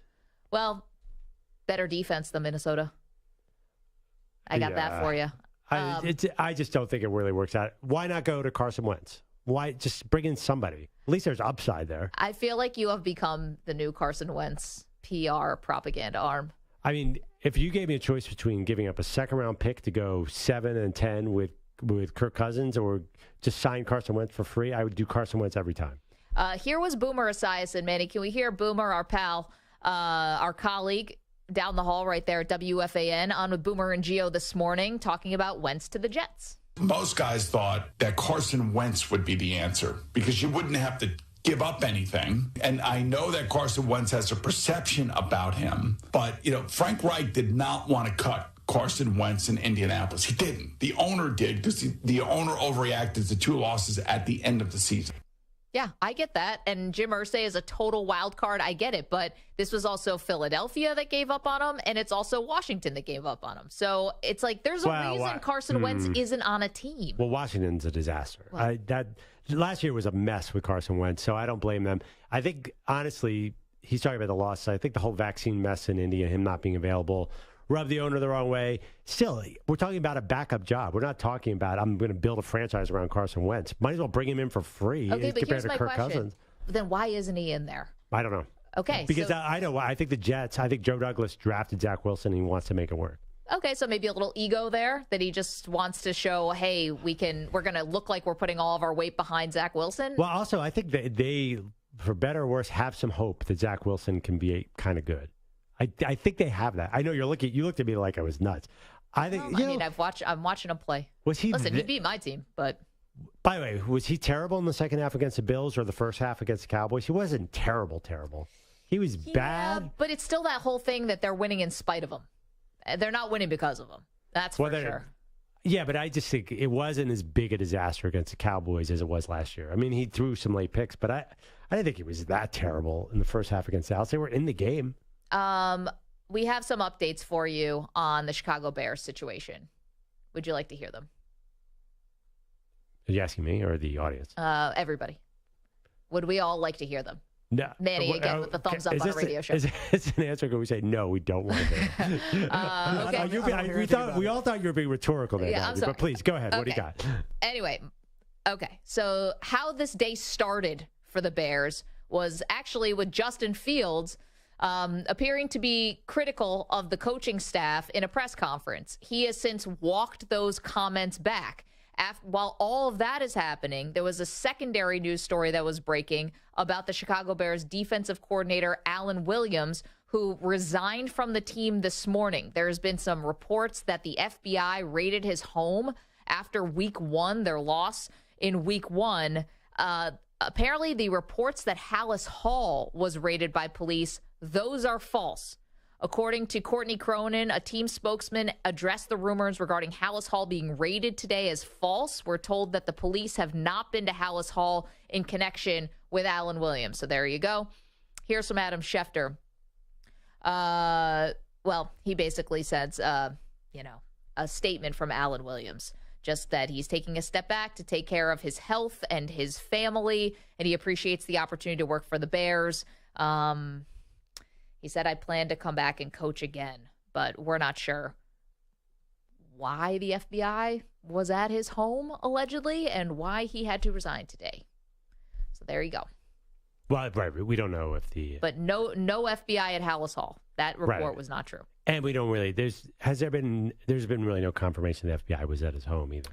Or what has it been? Yeah, you're right about that. No. There is not. But he resigned today.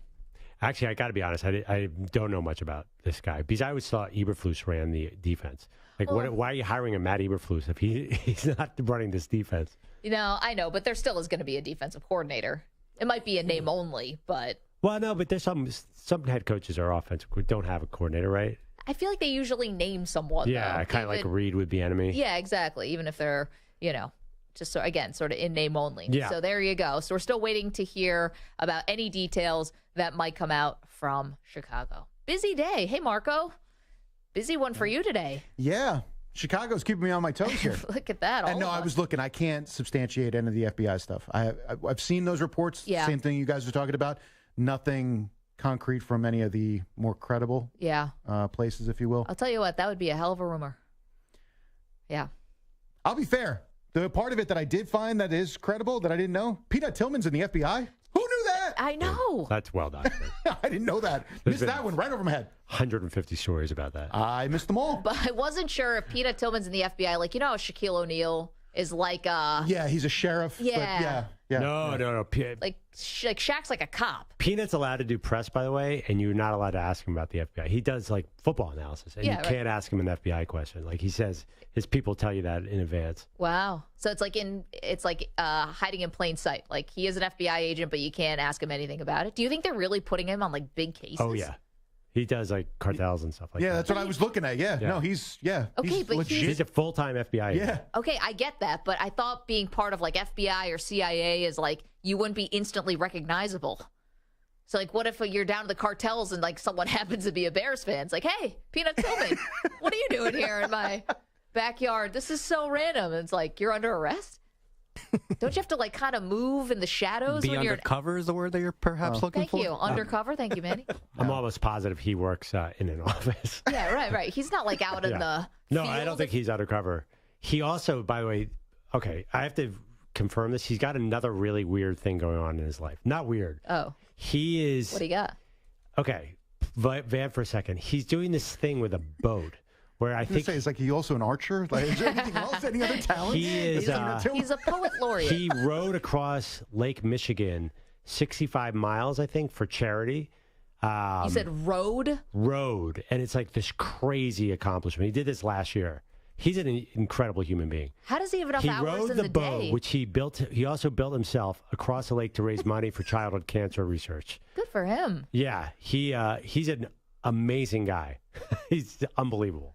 He's probably the coolest athlete that ever was. He's like a Renaissance man. And he also invented that thing where you punch the ball out. That's Peanut Tillman's Oh, move. yeah. The peanut punch. How are there not like War and Peace books written about Peanut Tillman? I mean, how much? He can't go on the record. Every book agent in the world has asked Peanut to write about the FBI. No one, he won't do it. Well, he's still active duty. He can't do that. Yeah. I don't think even actually after he retires, I'm not sure you're allowed to write about the FBI. Maybe you could. I'm sure there had to be FBI agents who have written about their That lives. being CIA said, agents, for sure. We have not gotten any confirmation that Peanut Tillman has anything to do with this case at all. No, it was it was in the rumors of that he gave them a heads up. Yeah, he tipped off the Bears. Again, these are all rumors that are unsubstantiated. Yeah. Of him being part of the FBI to tell the Bears, and that was part of the stories that you see that it was raided, that his house was raided. But again, not substantiated. We don't know. These are rumors. We have no idea. It would be amazing, though, that a Bears legend, and if something is going down with the FBI, that somehow he wouldn't know. He'd probably be the worst FBI agent ever, and I don't think that's possible. He'd be terrible at it.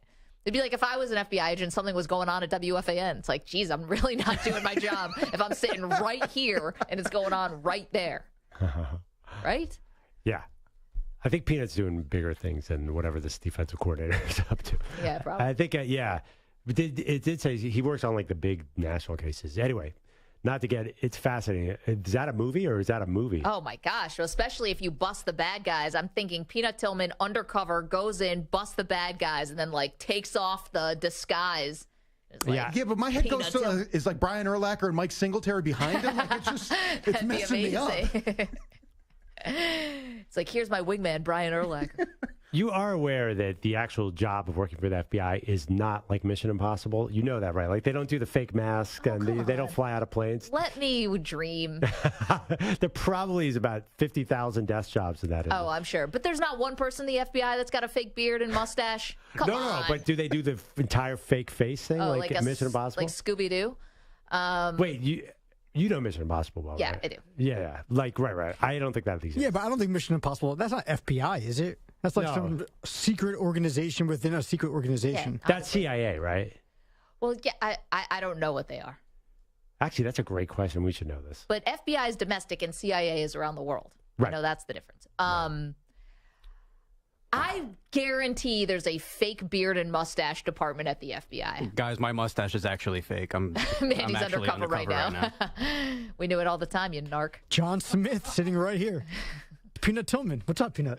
Would you rather, if you had a choice, be in the FBI, like you were a secret agent, would you rather be FBI or CIA? FBI.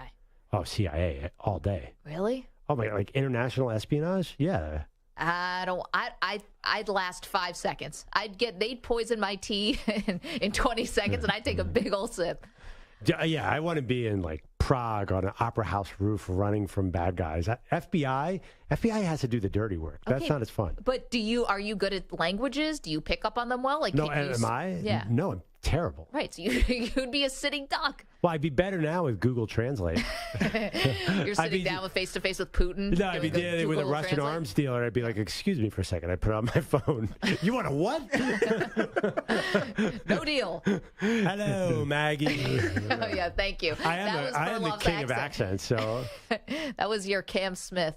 Yes, I think I could be a good undercover agent. I can blend into any crowd. Yeah. You in a Middle Eastern bazaar. Yeah. I'm sure you'd blend right in. Yeah. The streets of Marrakesh. You just totally blend right into the scenery. I would be the palest person in Marrakesh. That almost sounds nice. I'm a little too tall. Like, oh wait, what's that 6'4" guy doing here? Yeah, I don't think you'd be fooling anybody. No, I could not be. Perloff walks in. He's like, anyone want to talk? Anyone? Go Birds? Anyone? No. Little Eagles talk? I don't think you'd be a great undercover agent either. I know I wouldn't. You're a little too emotional to be like a dark. Like, yeah, if anybody started up a Buffalo Bills conversation, you'd be out in 2 seconds. I'd rip off the wig. Be like, it was the coach's fault. Don't blame Josh Allen. Then get a blow dart in the neck. Like, I love your game question. over. You go, are you good with languages? You know I'm not good with languages. I mean, English might be a struggle for you and I. Yeah. No, I'm not. I do not know 5 different languages. I have high school Spanish, and that's about it. Perloff's like, drop him in the middle of Spain. He's like, ¿Dónde está la biblioteca? Like, I think that guy's an agent. 855-212-4CBS, 855-212-4227. Okay, coming up, we do get back to college. Major question going on. Perloff and I are get to the bottom of it. We do that after this CBS Sports Update. Here's the latest with all going on in Chicago. Here's Marco Belletti. CBS Sports Radio. Sports Flash. Yeah, guys, a lot happening with the Bears. Defense coordinator Alan Williams resigned after not coaching last week. He cited health and family. Justin Fields seems to have an answer to fix his early season woes as well. Thinking less and just going out there and, playing off of instincts rather than just so much, so to say, info in my head, data in my head, and literally just going out there playing football. I mean, just going back to it's a game, and that's it, because that's when, I play my best is when I'm just out there playing free and being myself. Then he mentioned coaching as part of the problem. I've had all those things in his head and then walked that back about a half hour later. Bryce Young did not practice with the Panthers due to an ankle injury. His availability Sunday's in question. Browns brought back Kareem Hunt, reportedly 1 year, $4 million. Giants ruled out Saquon Barkley Thursday against the 49ers. Saints won't have Marcus May the next 3 games, violated the league's rule on substance abuse. Baseball, the Rangers all over the Red Sox 15-4 in the 8th. You got the Orioles leading the Astros 1-0 in the 8th. Royals 5, Guardians 2. That's in the 8th. Mariners lead the A's 2-1 in the 4th. D-backs 3, Giants 1 in the 4th. Rockies are for the Padres 2-1 in the 2nd. Finals, Phillies outlast the Braves 6-5 and 10. Nick Castellanos homer twice. Twins 5, Reds 3, and the Nationals all over the White Sox 13-3. I'm Marco Belletti.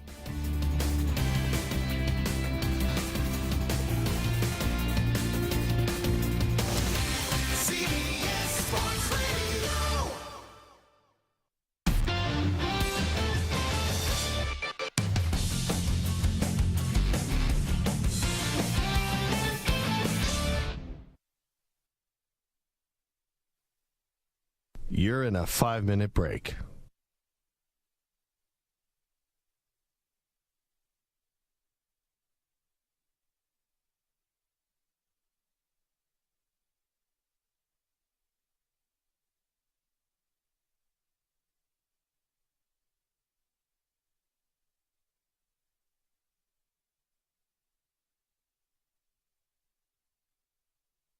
Four minutes, 30 seconds remaining.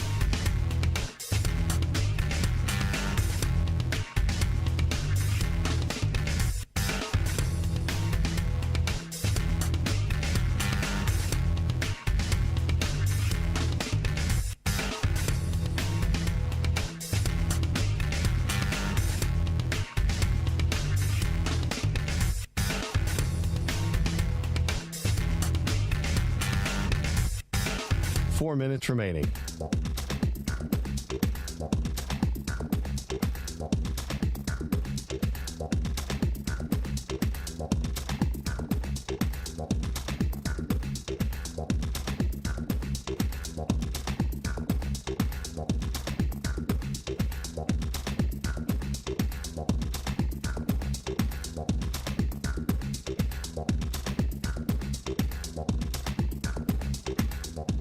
3 minutes, 30 seconds remaining.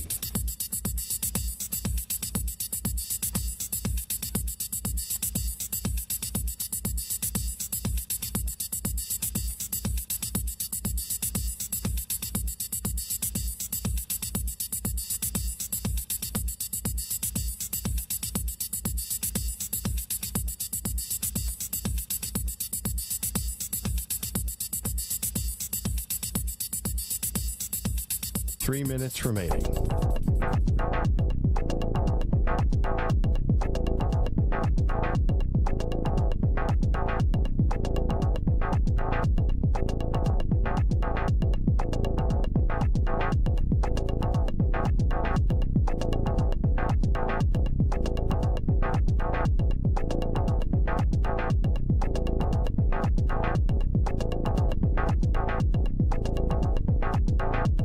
Two minutes, 30 seconds remaining.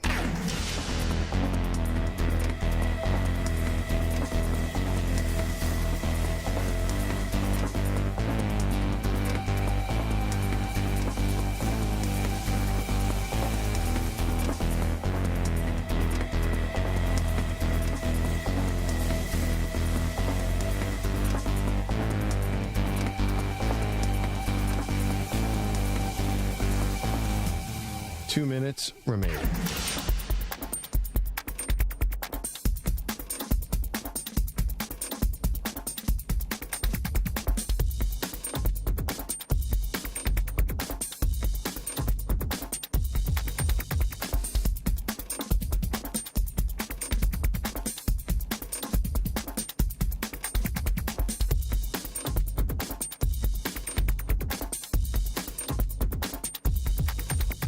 One minute, 30 seconds remaining.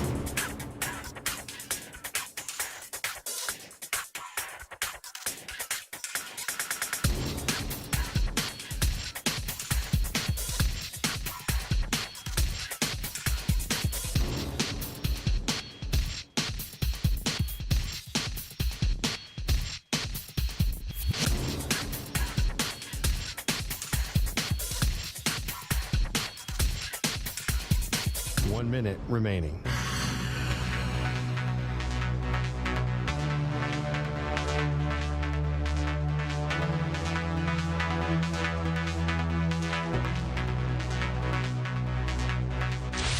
Five seconds remaining.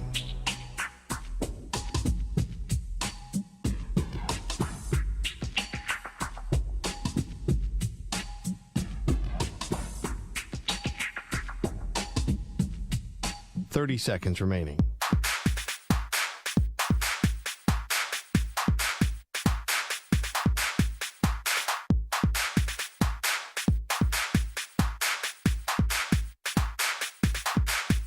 Fifteen seconds.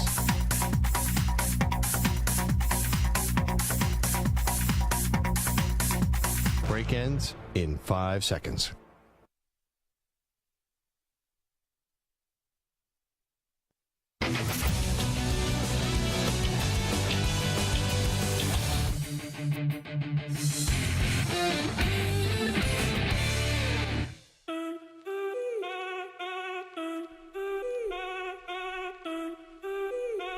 Welcome back to Maggie and Perloff. Maggie, I got Bears news. Oh, really? More Bears news? Bears quarterback news. Oh, what do you got? This is not good. The Bears have released Nathan Peterman. What the heck? Are they trying to change the narrative from everything going on by releasing my guy, Nate Peterman? Yeah, nobody look at what Justin Fields said today or the fact that the defensive coordinator just resigned, maybe in scandal. We're not really sure, but let's head fake everybody with a Nathan Peterman Is that nugget. Yeah, I could see the Brilliant PR people. So the backup now, of course, is Tyler Badgett, who is the undrafted rookie out of Shepherd University. Yeah. I don't know what's going on there. I'm rooting against the Bears actively right now because I love Peterman. You know, I can't quit Nate Peterman.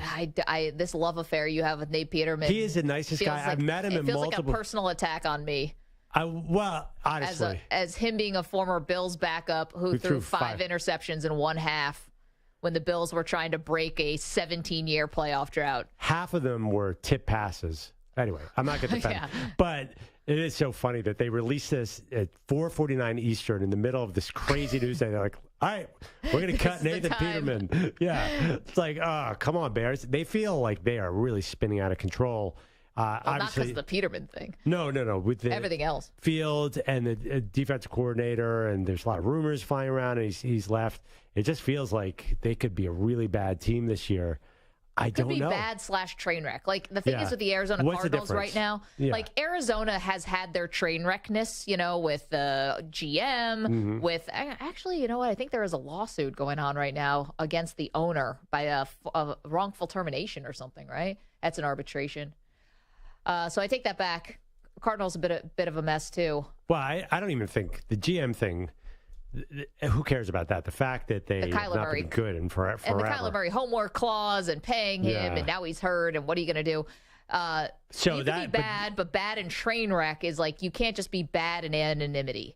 Like you're bad and it's headlines bad. Ask any Cleveland Browns fan. They know what this is like. Ask a Jets fan. Like, you're not just bad and you just suck and you can kind of go about your business losing games. Like, you're also a story. Right. Like the Cleveland Browns famously had the Hard Knocks where Todd Haley and Hugh Jackson were fighting at the table. Why they let that out, I have no idea. But you're right. Did they go 1-15 that year, right? Was that the 1-15 year? It wasn't the 0-16 year, was it? It was one of the two. Yeah, it was bad. And then the running back coach, what's that guy's name? Freddie Kitchens came in and got the job. That was all bizarre. But I do think the Bears, you're right, is headed towards a train wreck. But I mean, it's not like anyone picked them to win the division. Thank you. I couldn't help that. It was my bad. I raised my hand. I got that loud wrong. Hey, you got the Cowboys going to the Super Bowl. You were good. You're fine in this. I would not worry about that. Honestly, who knows who's winning this NFC North? You got to think the Lions at this point, who you also had in the playoffs, to be fair. That is true. Unless Green Bay somehow turns things around. But well, why not Minnesota? Well, if they start the season 0-3, it might be hard to rebound. However, they have not played a divisional game yet. Yeah, is it going to be that hard to rebound? Maybe not. Maybe not. Let's hear from Justin Fields, Manny, from earlier today. His approach for Week 3, how it's going to be different. My goal this week is just to say F it and just go out there and play football how I know how to play football. That includes thinking less and just going out there and playing off of instincts rather than just, so much, so to say, info in my head, data in my head, and literally just going out there playing football. Yeah, I mean, listen, maybe it'll work for him.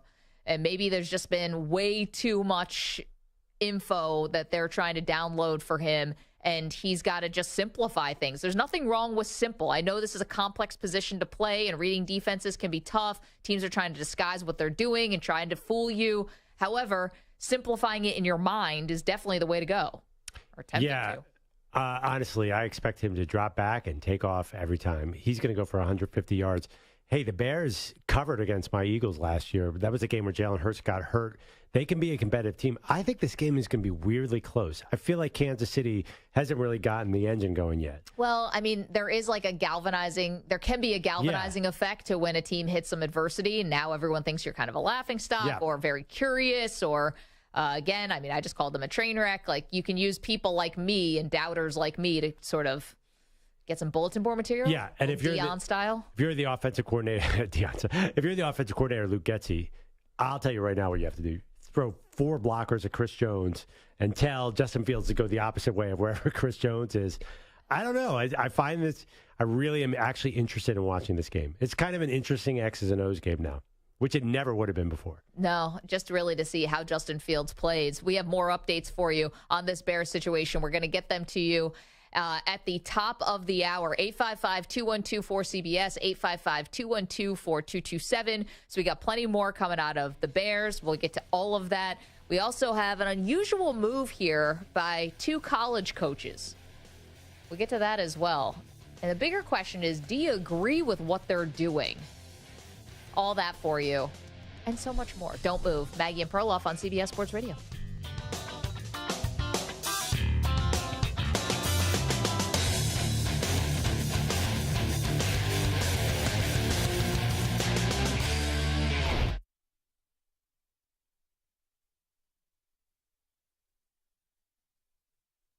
You're in a 5-minute break.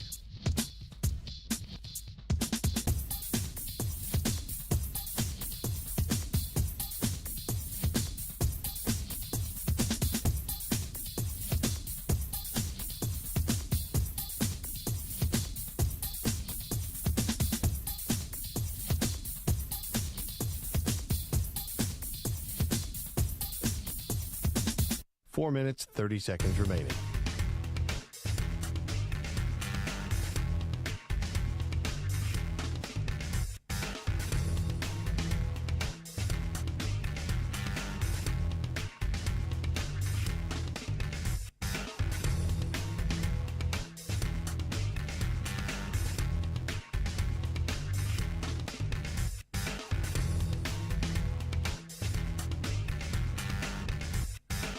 Four minutes remaining.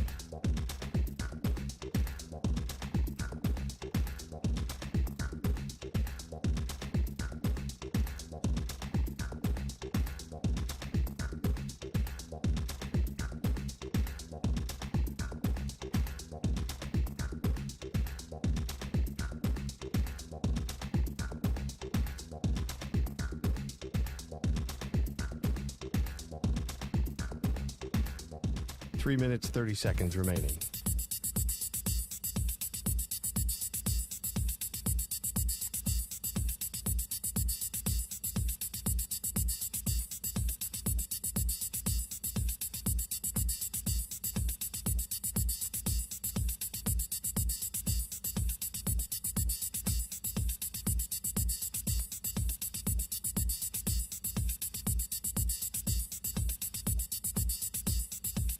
Three minutes remaining.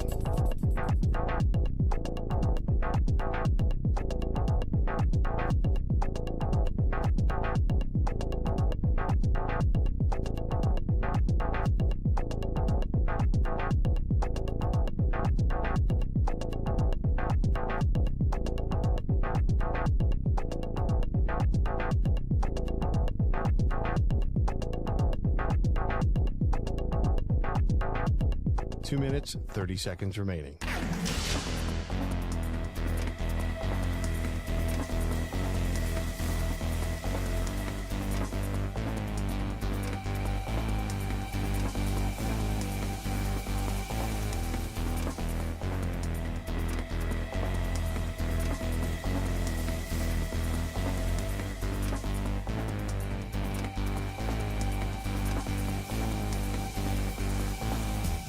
Two minutes remaining.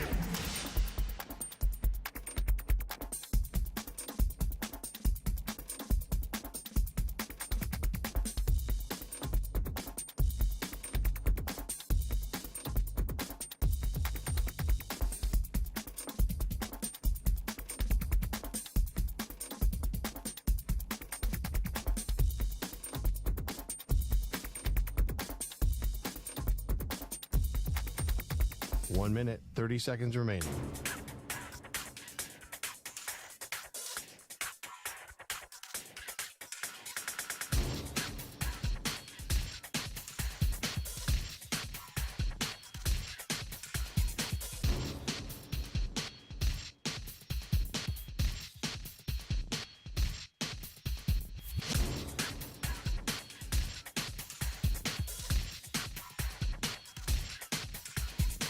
One minute remaining.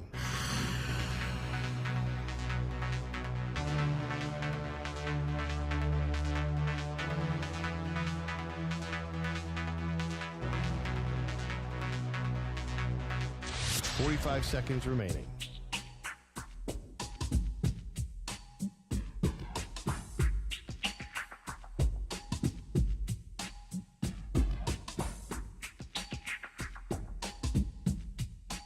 Seconds remaining.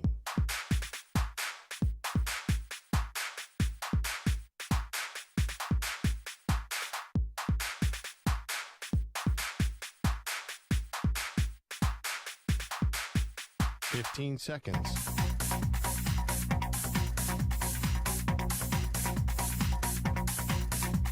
Break ends in 5 seconds.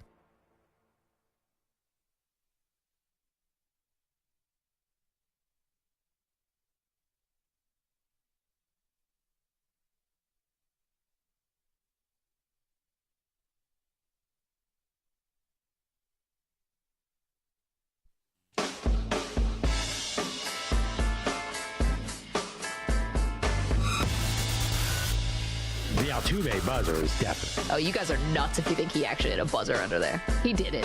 What? Wait, Stu, do you believe the buzzer? I believe the buzzer. You do? I think everybody nuts. believes the buzzer. No. Think about how silly that really is. You think all these years later, nobody would have spilled the beans? Nobody said a word? Yeah, but it was so awkward the way he was hiding something. No, he had a stupid tattoo and didn't want people to rip his shirt off. Oh, get out of here. I believe that. Who on earth? Sure. Anyone I know with a tattoo wants to show that tattoo more than anything in the world. Wow, you guys, I thought I was the conspiracy theorist around here. You guys sound whack.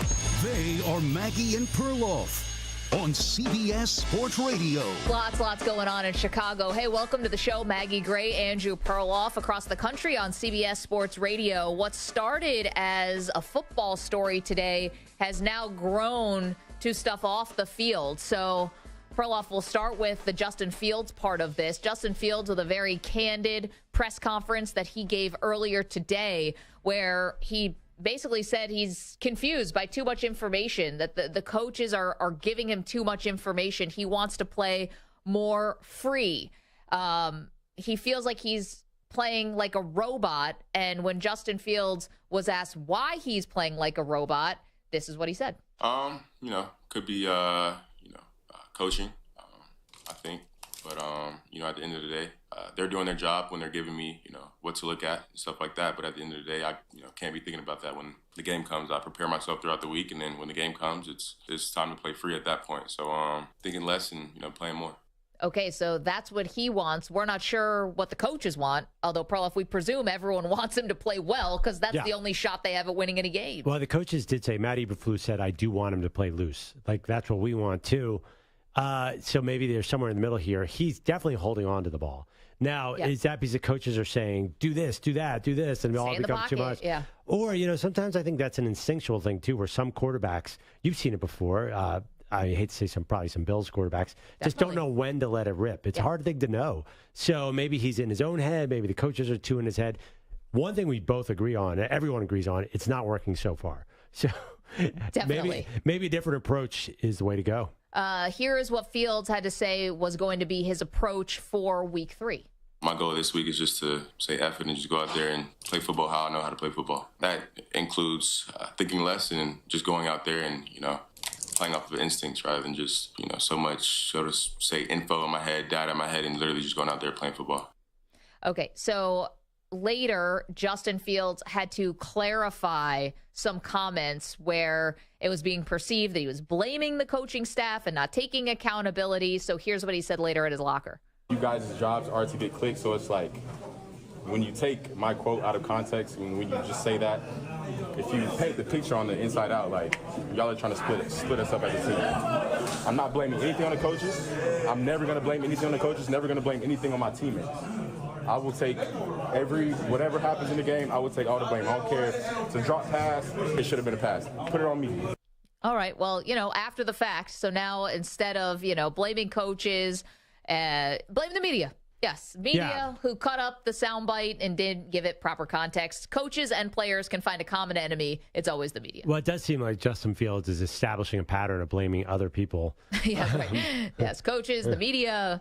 Now, I actually didn't have a problem with him coming out and saying, listen, I've got to be me. I'm not feeling comfortable. I do think that while it's unusual, we don't see quarterbacks do this a lot, I can sense a frustration there where he's having this paralysis by analysis and he just wants to, I'm not saying like a cry for help. He's just saying like, I got to get back to being me. And this is what I'm hoping you guys are going to see this weekend. Yeah, it's definitely not a good idea. And he admitted as much. He's like, he basically came to his senses or someone told him this is not what you want to say as a quarterback because you're a leader and you set the tone. The great quarterbacks always make it about, I did this wrong, I did this wrong, I did that wrong. I mean, Tom Brady always said that. I've never heard Patrick Mahomes blame anybody. Have you ever heard? Maybe in passing, but he'll never say that receiver did the wrong thing. Like quarterbacks, you watch interceptions, like Dak Prescott last year. 75% of those were on the receiver, and Dak did not throw them under the bus and say, that's because this guy ran the wrong route. So I think that's what quarterbacks should not really, they should just say it. Just lie. That's what you do. You lie, Maggie. Perloff, you're talking about, you're using quarterbacks where these examples, Tom Brady, Patrick Mahomes, Dak Prescott, these are all people who have had wild success in the NFL. I know Prescott hasn't won a Super Bowl, but like it's a little easier to take some of the blame or shoulder more, I think, when you know at least there's like you've seen like that how you play can work. Justin Fields, nothing around him has worked since he got to the NFL. He has no proof of concept that this coaching staff can actually coach him to win games. And there's no proof of concept that Fields himself can win games at this level. That's absolutely true. But can you picture Bryce Young, who just came into the league from Alabama, is Carolina now, the worst supporting cast in the entire NFL? Can you picture him ever stepping to the podium and saying, I blame anyone but myself for this crap around me? No. I don't know. Because he was born to be this position. Like, he's been a CEO since his junior year of high school. I just think he knows the game. Like a lot of guys, like there's a game here. You know, you're the quarterback. What you say matters. This was a lapse by Justin Fields. I think he immediately realized that. I don't know why he lashed out against the media. I understand what he was saying. Well, comment at me. But I mean, the media probably did play up the coaching aspect of that quote. I mean, you have to kind of hear the whole context. But that being said, he shouldn't do this. He just say, it's on me. I screwed up. I threw a 4-yard interception at the 4-yard line. I know, but I just don't think he wants to cover for this coaching staff because I clearly think that whatever he said after the fact, I don't think there's a lot of trust here. Yeah, but what does that achieve him? Other coaching staffs will be like, I don't want that guy in my building. Well, or maybe someone will say, listen, I know not to put a square peg in a round hole. I know how I can use this guy, or I think I could use him in a better way. We'll see. Every team is aware of that. They don't need him to come into a press conference and say that. Yeah, but it's not like he blew everyone up. He just kind of said it from his own point of view. Anyway, so that's what's going on with Justin Fields. So we thought, that's kind of a lot. Like for normal franchises or businesses, like just having that happen in one day, that's a lot to happen. It didn't stop there. We also found out that defensive coordinator Alan Williams, who, full disclosure, Perloff and I not really familiar so much with his coaching track record, but that he resigned today. And there are some reports and rumors out there that have been non-substantiated that perhaps the FBI got involved. Now, again, we cannot substantiate any of those rumors. Alan Williams did put out his own statement, which was saying with great regret, he resigns as the defensive coordinator, thanked a lot of people in the organization and said, I value the NFL shield and all that it stands for. And after taking some time to address my health, I plan to come back and coach again. Okay, just a little twist from a big NFL reporter, our friend Albert Breer from Sports Illustrated. He put the statement out on Twitter. He said, here's the statement from Alan Williams. I'd be careful in jumping to conclusions on this one, but it's definitely fair to say the staff here is stunned. In the words of one coach, quote unquote, F-word-ing crazy. Yeah. So there's definitely nobody saw this coming. This is not like a normal, hey, he was struggling and he's going away. So much to be determined here. You could take a million guesses. But it feels like this is the beginning of this story, not the end of this story. I think our other friend, Jarrett Payton, who's the son of Walter Payton, who's appeared on our show several times, he, I think, summed it up perfectly on social media. He said, we're only in week 3 of the Bears season, and it feels like we're in the thick of chaos.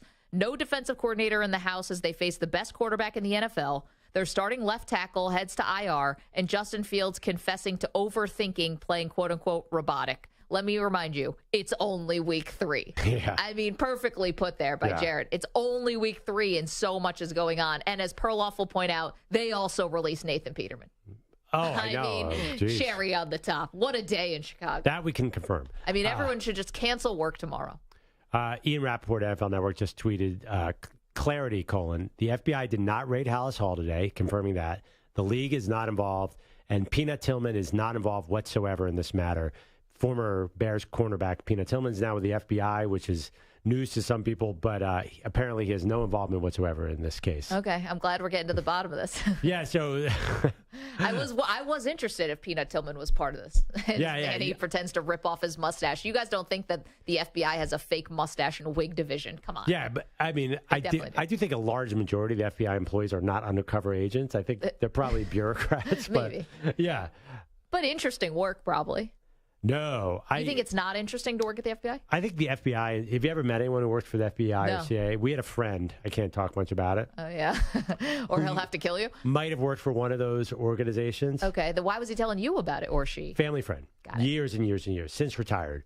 They couldn't say anything about it, but he was basically kind of an academic who studied charts in an office somewhere in Virginia. Yeah. I mean, he was not this swashbuckling agent. I think that is not a large majority of the work. Swashbuckling? Was he a pirate? I love that. He was not. He was not taking his martini, shaken, not stirred. No, he wasn't. He never once jumped out of a plane. Like 70% of his job. Scurvy? 70% of his job was Excel spreadsheets, as I recall. Oh, boy. Yeah, it's an office job like anybody else, most of what they do.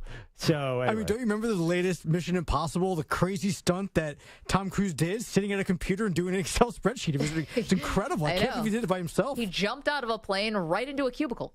It was wild. He landed right in front of a laptop. I think like equals sum of H2 through G2. And yeah, if you watch those Mission Impossible movies, they're still like about like the Cold War. I don't even know what they're about. I think the huge job is obviously computer fraud is probably 70% of what the FBI does now. So I don't think any of that is exciting. And we thank them for that. Yeah, Thank I know. you. By the way, every day I'm terrified of what's going to happen on the screen. Well, we did our Maggie and Perloff bracket of things that are the worst last year at NCAA tournament time, and getting hacked was number one. Yeah. And that's just getting hacked. I mean, we're not even talking domestically. If you ever look at like who's trying to get into your accounts, it's always like all over the world. People are trying to hack you at all times. How many text messages a day do you guys get with somebody trying to fish for something? Like 10. Yeah, there are times when I'll average like 3 a day. Like, why? What do you think I have? Well, the funny thing too Papa is John's loves texting me. Do you guys get? Do you guys get? Do you watch these videos for work? We have to watch about like don't get fished, don't. And I watch them like that is so stupid. Like, why would anyone click on one of those? Then I'll get like a USPS warning tracking. We could not get drop off this package. Well, I'm going to click on that bad boy. Like all my learning and the professional development is gone. I'm like, wait, the package hasn't arrived yet. I have to click on this strange website. I wasn't expecting a package, but somehow it's not arriving anyway. Yeah. And it's funny because I was just posting pictures of my vacation, and now they're asking me what my apartment code is. It's so weird. Why does the Postal Service have a Hotmail account? I don't understand. I'll still click on it. I better get to the bottom of this. Perloff is going to be like, normally Nigerian prince, you're not getting me with that, but they're just like Czechoslovakian diplomat. It's like, no, they are way beyond. But that's like 15 years ago. Now it's a third attempt to deliver this package has failed. Like, yeah, I'm going to click on that. By the way, if you want to get me, that's all you have to do. Yeah, it's because someone is sending Perloff another book to try to get some pub on the show. The one that almost got me was I got a text from like my bank saying or it was my bank or from something like that saying there was an attempt of fraud on your account. There's a code being sent to your phone. Tell us what the code is to confirm that this is you. Turns out what they're doing is they're trying to log into your account on some other computer, and that code is the two-factor authentication. If you give them the code, you're allowing them now to access your account because they already have your password. Right. Now they just need that code to get into your account. That is terrifying. I almost did it, and I was like, you know what? Let me just call my bank and ask them if this is real. No, and they said no. Your bank, I don't think. Actually, my bank does text me. Sometimes they'll say, like, was this you with a charge? So it was basically, was this you? Enter the code that you received to confirm that you are accessing or not accessing your account or something. Yeah, you know what? Criminals, you're going to have to wake up a little bit earlier in the morning, except for Perloff. You probably got him on the Maggie, to get to us. Maggie, I'm warning you right now. And you're set. Do not talk a big game here. No, I will get hacked. Anybody out there who thinks they are above this, just wait. No, I do not think I am that smart. Don't worry. I think we're all very vulnerable. Let's go to the phones. 855-212-4CBS. Bob is in Myrtle Beach. Wants to change gears a little bit. Bob, you got a Bills story? Well, I got quite a few, but I'm only going to give you one tonight. Okay. How far back does your Bills knowledge go back? Well, I was born in 1983. So 1982. Anyway, Perloff, first thing I want to say to you is I'm down here. I don't live but a few miles from your blue field. What did I tell you to call it? Teal green. Anyway, Miss Maggie. Yes. This is only going to take a minute. This was when I was at work right before the NFL season 97 started. Okay. And 97. your buddy Paul McGuire came walking into the store. Okay, cool. And I was like, whoa, you're NFL royalty. I need to get a red carpet. He's like, you don't need it. And I said, you're right, I don't have it. Anyway, I met him. I met his wife. They were nice and all that.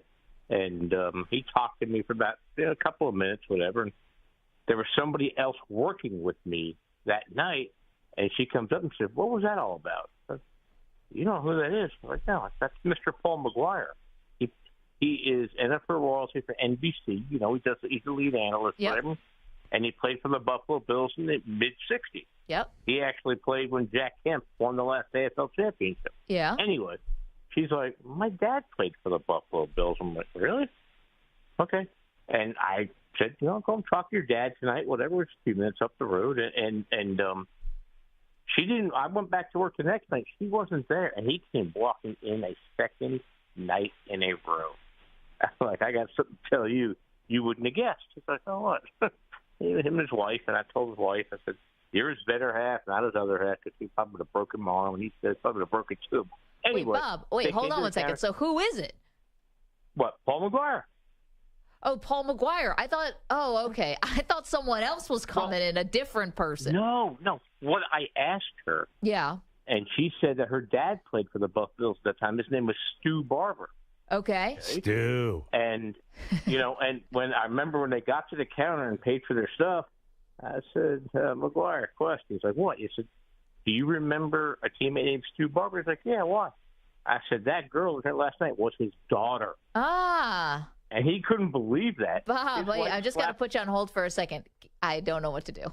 I don't want to be rude to Bob, but I can't just do that. That's a cool story, though. Hold on, let me say. Bob, hey, thank you so much for the story. We'll talk to you again soon, okay? Whatever, I'll call you back. I got more to Okay, thank you, Bob. Appreciate that. Listen, I can't turn my back on a Buffalo Bills fan, but I didn't know where that story was going. That was actually Stu Barber's daughter? I can't believe it. Not the Stu Barber. Well, what was funny about that is it says, Bob once has a Bills story. And I'm thinking to myself, well, we told a hell of a Bills story yesterday about a fan who was all hopped up on LSD, cocaine, marijuana, alcohol, covered himself in feces, and then fell in a hole. Yeah, this was similar to that story. By the way. And I wasn't sure. Just as interesting, for sure. I also thought there was another person a famous Bill that came in. By the way. I was about to say, like, that person came in and her dad was, like, Cornelius Bennett. What would be the best Bill to make the story pay off? I think I have an answer. Well, I guess Jim Kelly, but you would know if Jim Kelly's daughter was working with you. Jim Kelly walks into a store in the Buffalo area. That's not a story. If OJ walks in, now that is a good story. Perloff, come on. That's a better story. Jim Kelly, doesn't he live up there? Like, who cares? No, but he's in Myrtle Beach. Oh, in Myrtle. Yeah, but still, I think OJ is the best former Bill story. I mean, OJ's golfing. It's not Stu Barber. I'll tell you that right now. Listen, I love Paul McGuire. I didn't even know Paul McGuire was a Bill, to be honest. I only saw him on TV. But I didn't even see him on TV. Stu, yeah, you did. You had to. He's been around forever. Is Stu Barber related to Tiki and Rondé? I don't think so. I don't think so. 855-212-4CBS, 855-212-4227. Forgive me. I was waiting for a big payoff. Yeah. Should have been OJ. All I'm saying. You would end a story with, and you know who walked in? OJ. You're not getting a reaction from anybody. That's it. You kill the conversation. No. It's a conversation stopper. I think it's, I don't know. I think it's kind of interesting. I mean. Do you want to make small talk with OJ? No. I think it's a better story than making small talk with Cornelius Bennett. Like, I don't think that's a great story. Okay. I mean, I could have picked out somebody else. Steve Tasker. Yeah, no, it's not. Andre Reed, no. Yeah. I think OJ's got them beat. Jack Kemp. Hello, world. Yours truly here. Yeah. Hello, Twitter world. I don't follow OJ on Twitter. You don't? It's good for you. Yeah, thank you. It's bad. He's like weighing in on topics like nothing ever happened. Just like, hey, guys. Crazy. Because they're like crazy Shohei Ohtani story. It's like, no, OJ, I didn't. And I don't want to hear from you. He really doesn't get the hint. No. He's made a lifetime out of that. Fair. But still, I mean, more ways than one. I think to pay the story off, though, it's got to be a little better than Stu Barber. You think? Actually, I don't even know. I'm not even perfectly clear as the role Stu Barber played in that story. Meanwhile, the Bears organization is basically burning to the ground today. And it's like, I got a funny story for you. 855-212-4CBS, 855-212-4227. All right, my fault, everybody. I stayed a little too long on the story. Stu Barber, by the way, 5-time AFL All-Star. Ooh. Yeah, put some respect on his name. He played from 61 to 69, 2-time AFL champion. Second team. Oh, he's a big star. Okay, he's almost a borderline Hall of Famer. Did not know about him. 855-212-4CBS. Deep dive time. We keep putting this off. We got a massive story in college football that we're going to get to. We will not neglect college football while everything is going haywire with the Chicago Bears. We get to all that next. Don't move. Maggie and Perloff, CBS Sports Radio. You're in a 5-minute break.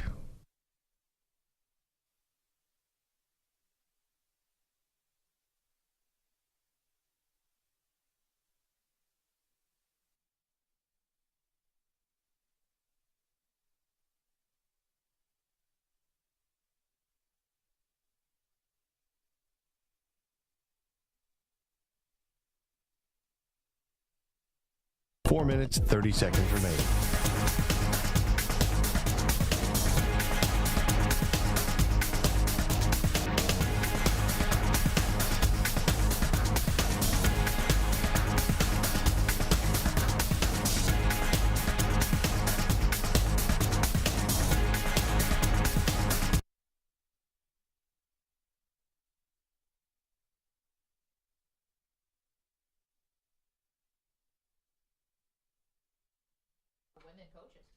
Yeah, it was a fascinating read.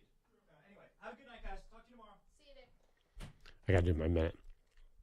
Yep.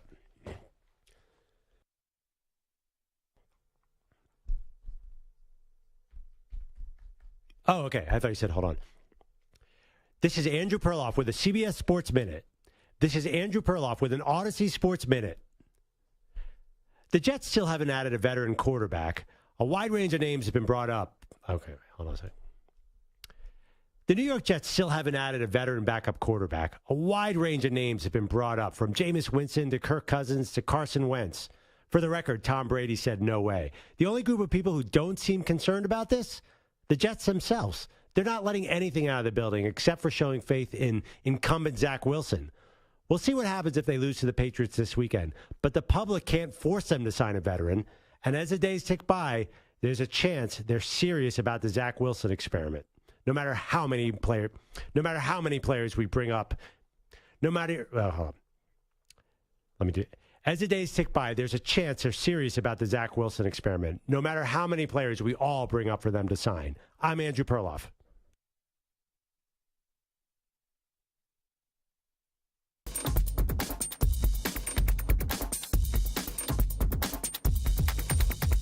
Two minutes, 30 seconds remaining.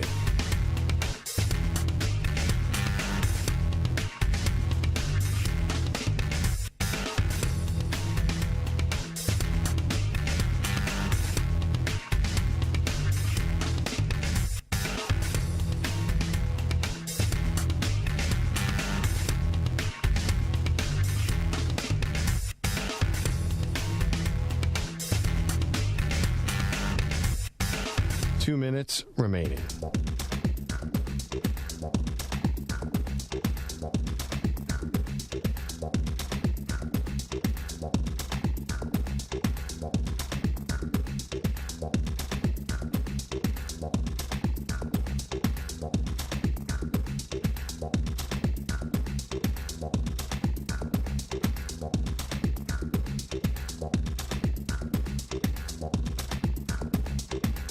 One minute, 30 seconds remaining.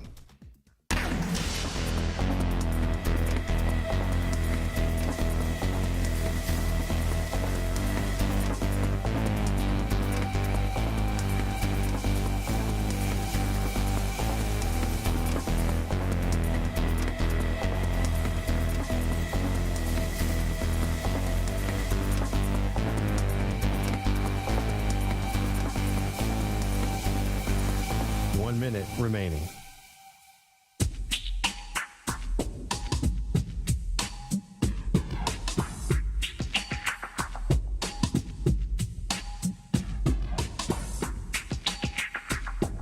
.45 seconds remaining.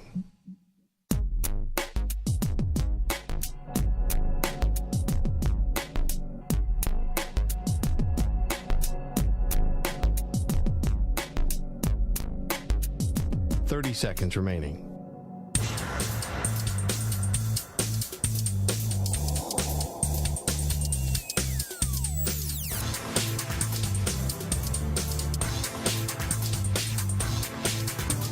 15 seconds.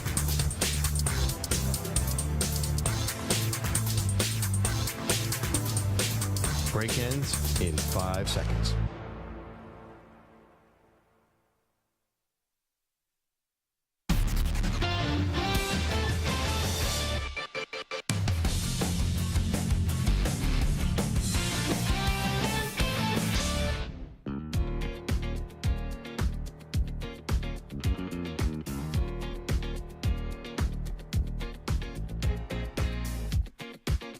Welcome back to Maggie and Perloff.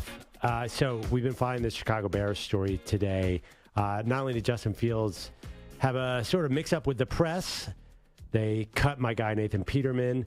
The defensive coordinator has stepped down. Maggie, what's the latest we have on that? Okay, so the latest on Alan Williams, who has resigned as defensive coordinator for the Bears. This comes from Courtney Cronin, who covers the Bears for ESPN. She spoke with Andrew Stroth, who's a sports attorney based out of Chicago, who's working with Alan Williams. He told her that Williams is resigning due to health concerns. Given the quote, given the false rumors and what seems to be out there on social media, I just want to set the record straight that Coach Williams has some health challenges and some family issues he's dealing with, and he thought it was the right time to take a step back and deal with those issues. So, is it fair for me to question why he might need a lawyer? Yeah. But anyway, maybe it's funny because we're hearing that. It's like, hey, health issues, needs to be there for their family, taking a step back, like, hey, this is nothing to see here. But yet we're hearing from NFL insiders that people inside the building are, shocked and this is crazy. And so we're all left to sort of speculate, and we'll see if any details come out. Or maybe not. Maybe his privacy just needs to be, just the way honored. The interesting thing to me, the way the day has gone, it just reminds you in today's social media world, you have to wait. I think this false report that the FBI was, how the FBI was involved, well, it seems like a false report, spread so rapidly. Yep. And it's just a reminder, like, man, you got to be careful these days. Time real quick for Ask the Pros. Okay, let's do it. All right, it's time to answer our Ask the Pros question of the day, brought to you by O'Reilly Auto Parts. Today's question comes from John in Los Angeles. Do you think Shohei Ohtani will be back next year? That's an interesting one. You can submit a question by tweeting it at CBS Sports Radio or at Maggie and Pearl using the hashtag AskThePros. Think O'Reilly Auto Parts for all your car care needs. Get guaranteed low prices and excellent customer services from the professional parts people at O'Reilly Auto Parts. I got to tell you, I am more confused by the latest on Shohei than any time I've been during this whole saga. What's going on there? Yeah, it feels like now some red flags. I mean, clearly the guy's dealing with injuries as he's heading into what is going to be an unprecedented, we think, free agency, right? So the latest is that he had surgery yesterday on his elbow from Neil Elitrosh, actually the same doctor that did Aaron Rodgers' Achilles surgery last Tuesday or whatever. Busy time for this man. Anyway, he did the surgery on the elbow, but neither Shohei nor his agent are confirming what the surgery was. So normally this goes like, hey, so-and-so had Tommy John. It was successful, and they're going to start the rehab process immediately. Instead, would not confirm what type of surgery he had, but the doctor did almost guarantee that Shohei would be available opening day next year to hit and in 2025 to pitch. Yeah. I don't know how they know that. He hasn't even started the rehab process. How would you know that he could for sure be ready opening day 2024? I don't get it at all. Some people, he's the head physician for the Dodgers, by the way. So this could be a omen that he doesn't want to give up the privacy of one of his players when Shohei signs with the Dodgers. But I got to tell you, Maggie, I read the story. Don't pitch him. Just stop. Why are we playing this game that he can be this historic player if you're going to be paying all this money for him and every 2 years he's going to be benched because his elbow blows out? I say just pay him $450 million. Let him be the best hitter in baseball. Is that too much to ask for? Yeah, well, not when you can have both. But you can't have both. It's too tantalizing. But it's not tantalizing. It's never, ever going to happen. He's going to keep blowing his arm out. There's no way you can play every day and pitch every day. I think that an owner is going to have it in their head that they get to, Game 7 of the World Series, and all of a sudden, here we go. Here comes Ohtani giving you 7 scoreless and also hitting a home run and driving in 3 runs or something. That's great. But a more realistic thing is you're going to get to Game 7 of the World Series and you're going to be at home watching on your couch because Ohtani's been out for 3 months with elbow surgery.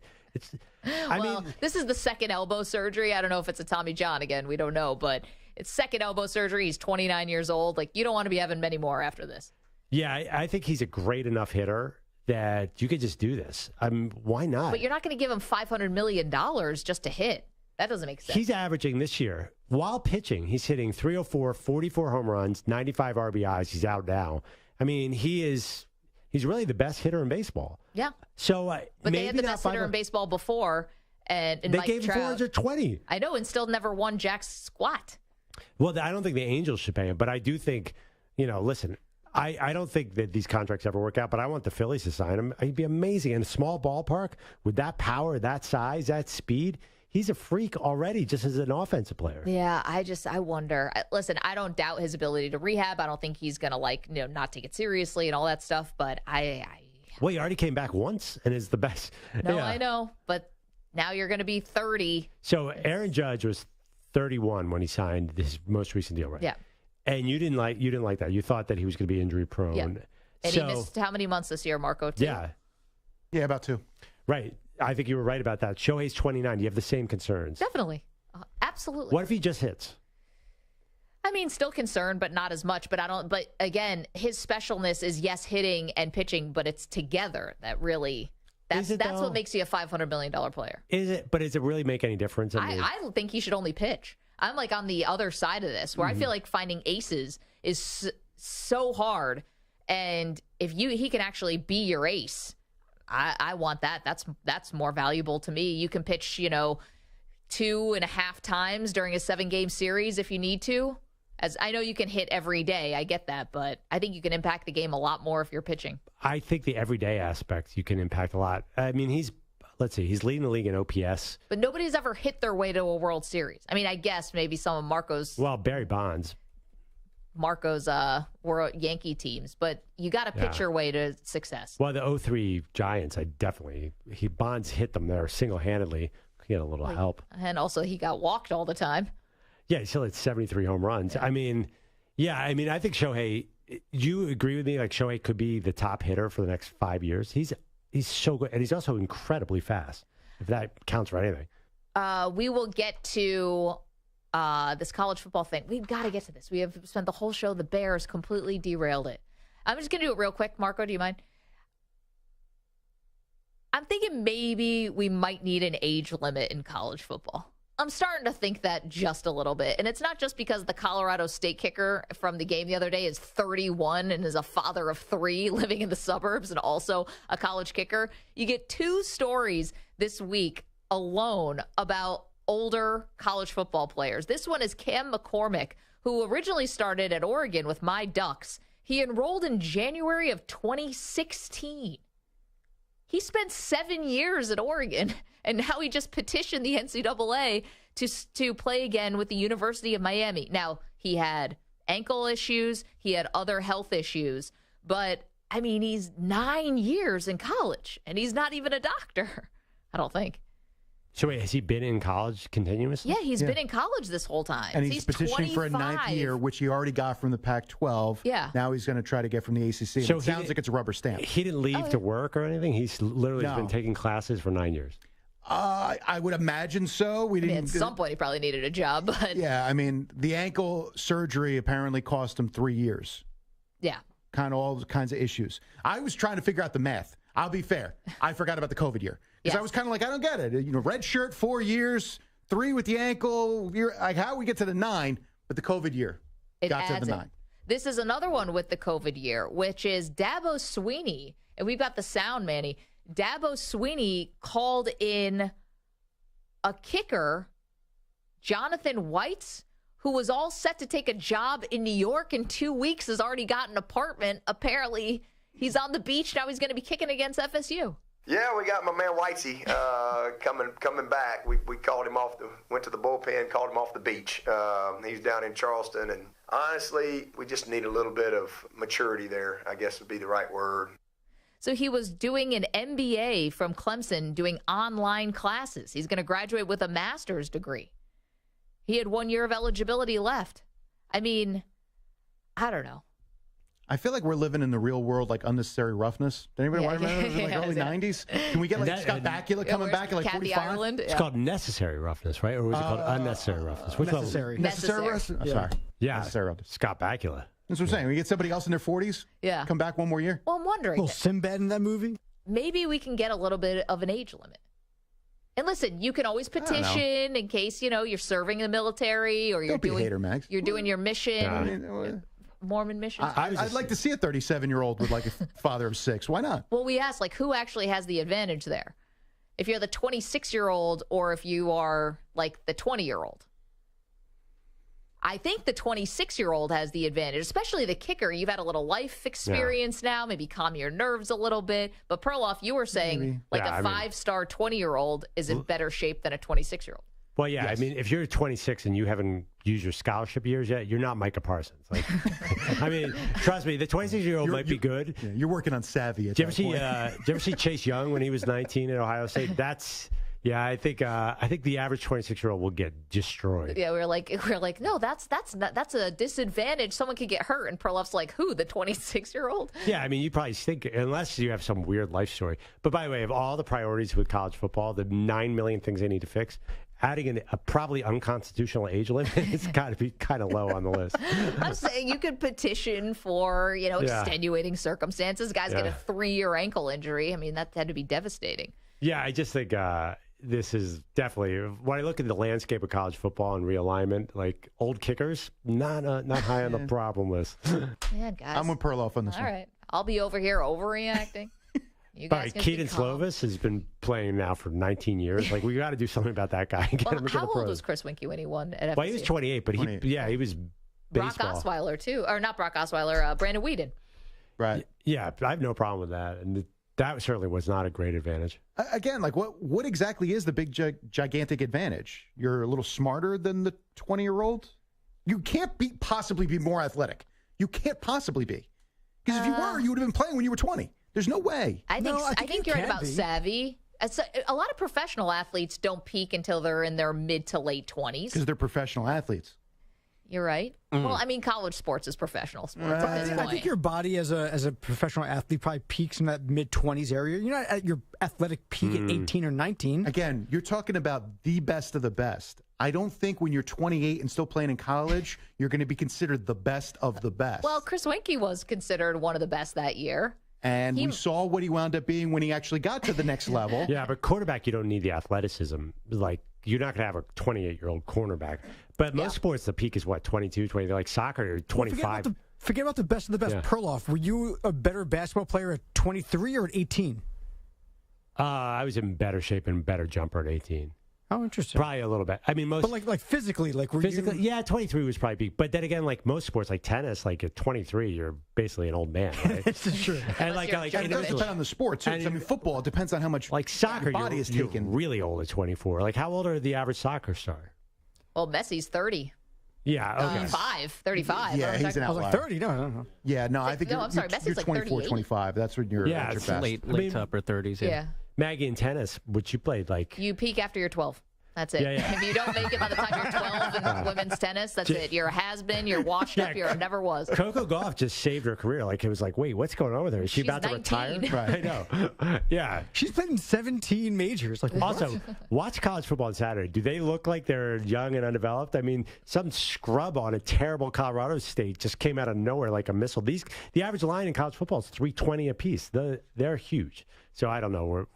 Don't worry about the age limit. We're fine. All right. I'm telling you, I'm on to something here. 855-212-4CBS. I didn't think it could be unconstitutional. Definitely. I had not factored that By the into way, my NFL argument. draft also unconstitutional. You can't just limit a person's ability to work for totally random reasons. Apparently it's not. They took it to court and lost. In 2014, courts since then have done nothing but rule against the NCAA. If anybody sued, the courts would be like, you're screwed, NCAA. Trust me, if anybody wanted to sue, any running back wants to do that, I will represent them. I was a paralegal. But he's still charging $500 an hour.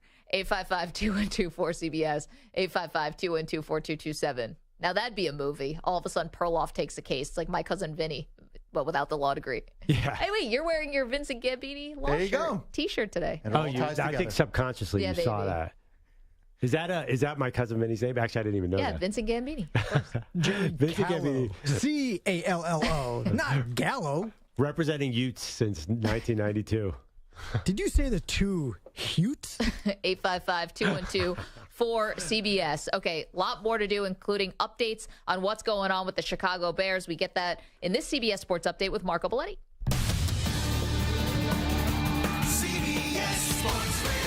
Sports Flash. Yeah, guys, health and family. Those are the reasons cited by Bears defense coordinator Alan Williams after announcing his resignation. Meanwhile, Justin Fields taking a ton of criticism the first few weeks, fired back. Maybe it's due to coaching, filling his head with too many details. You're fed a lot of information at a point in time, and you're trying to think about that info. Like when you're playing, it's like it doesn't let you play like yourself. You're trying to, process so much information to where it's like, if I just simplified in my mind, I would have did this. Like, I saw a few plays on Sunday to where if I was playing like my old self, like, we would have had a positive play. Now, Fields did later come back and walk back those comments a little bit, saying it's on him, it's not the coaches. Bryce Young held out a Panthers walkthrough with an ankle injury. His status for Seattle is unknown. Giants won't have Saquon Barkley Thursday against the 49ers. He was ruled out. Saints safety Marcus May suspended 3 games for violating the league's rule on substance abuse. And the Browns brought back running back Kareem Hunt, 1 year, reportedly $4 million. Baseball, the Mariners doubling the A's 6-3 in the 7th. You got the D-backs in front of the Giants 5-1 in the 7th. Rockies lead the Padres 2-1 in the 6th. Finals, Phillies escaped the Braves 6-5 in 10. Rangers 15-5 over the Red Sox. Twins came back on the Reds 5-3. I'm Marco Belletti.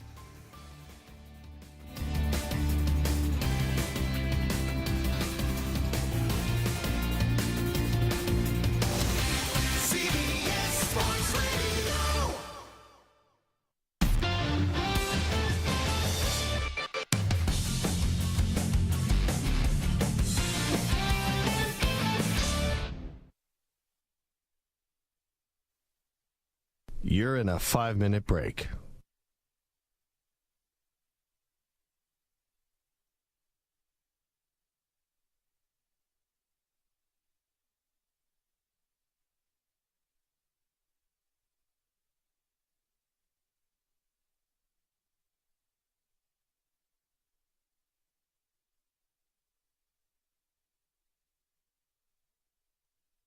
Four minutes, 30 seconds remaining.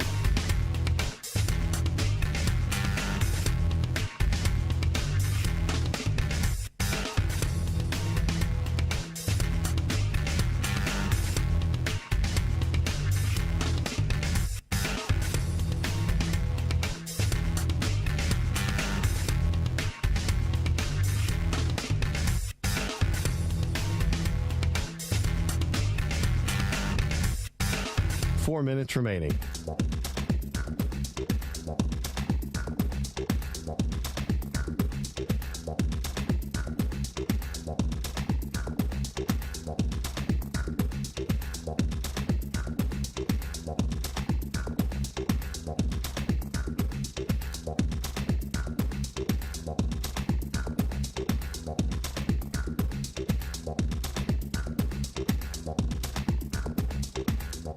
Three minutes, 30 seconds remaining.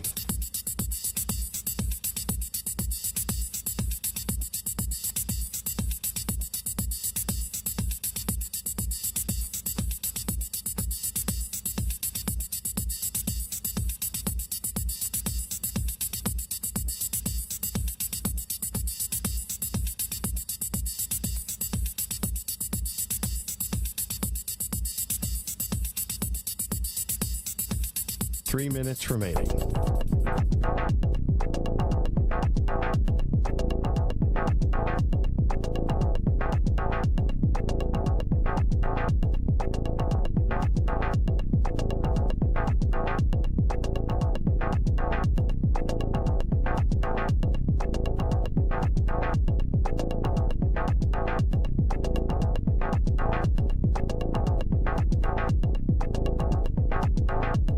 Two minutes, 30 seconds remaining.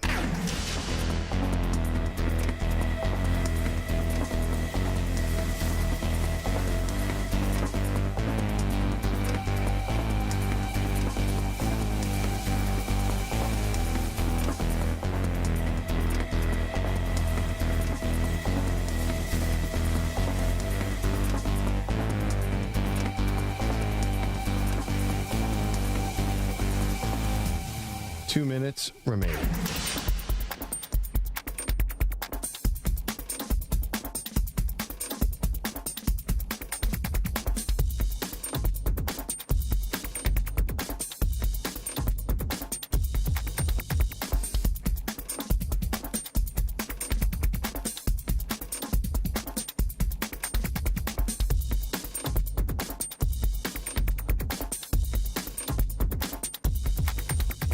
One minute, 30 seconds remaining.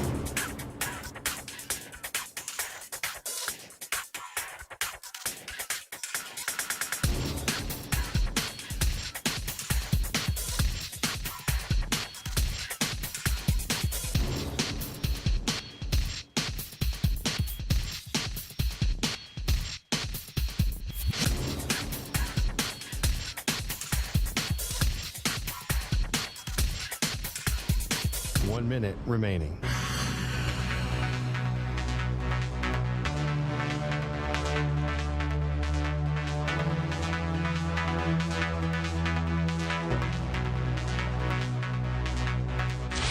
Five seconds remaining.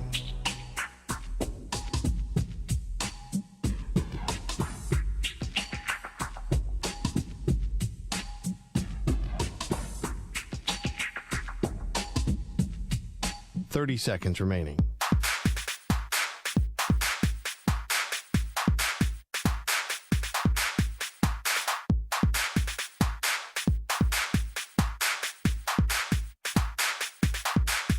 Fifteen seconds.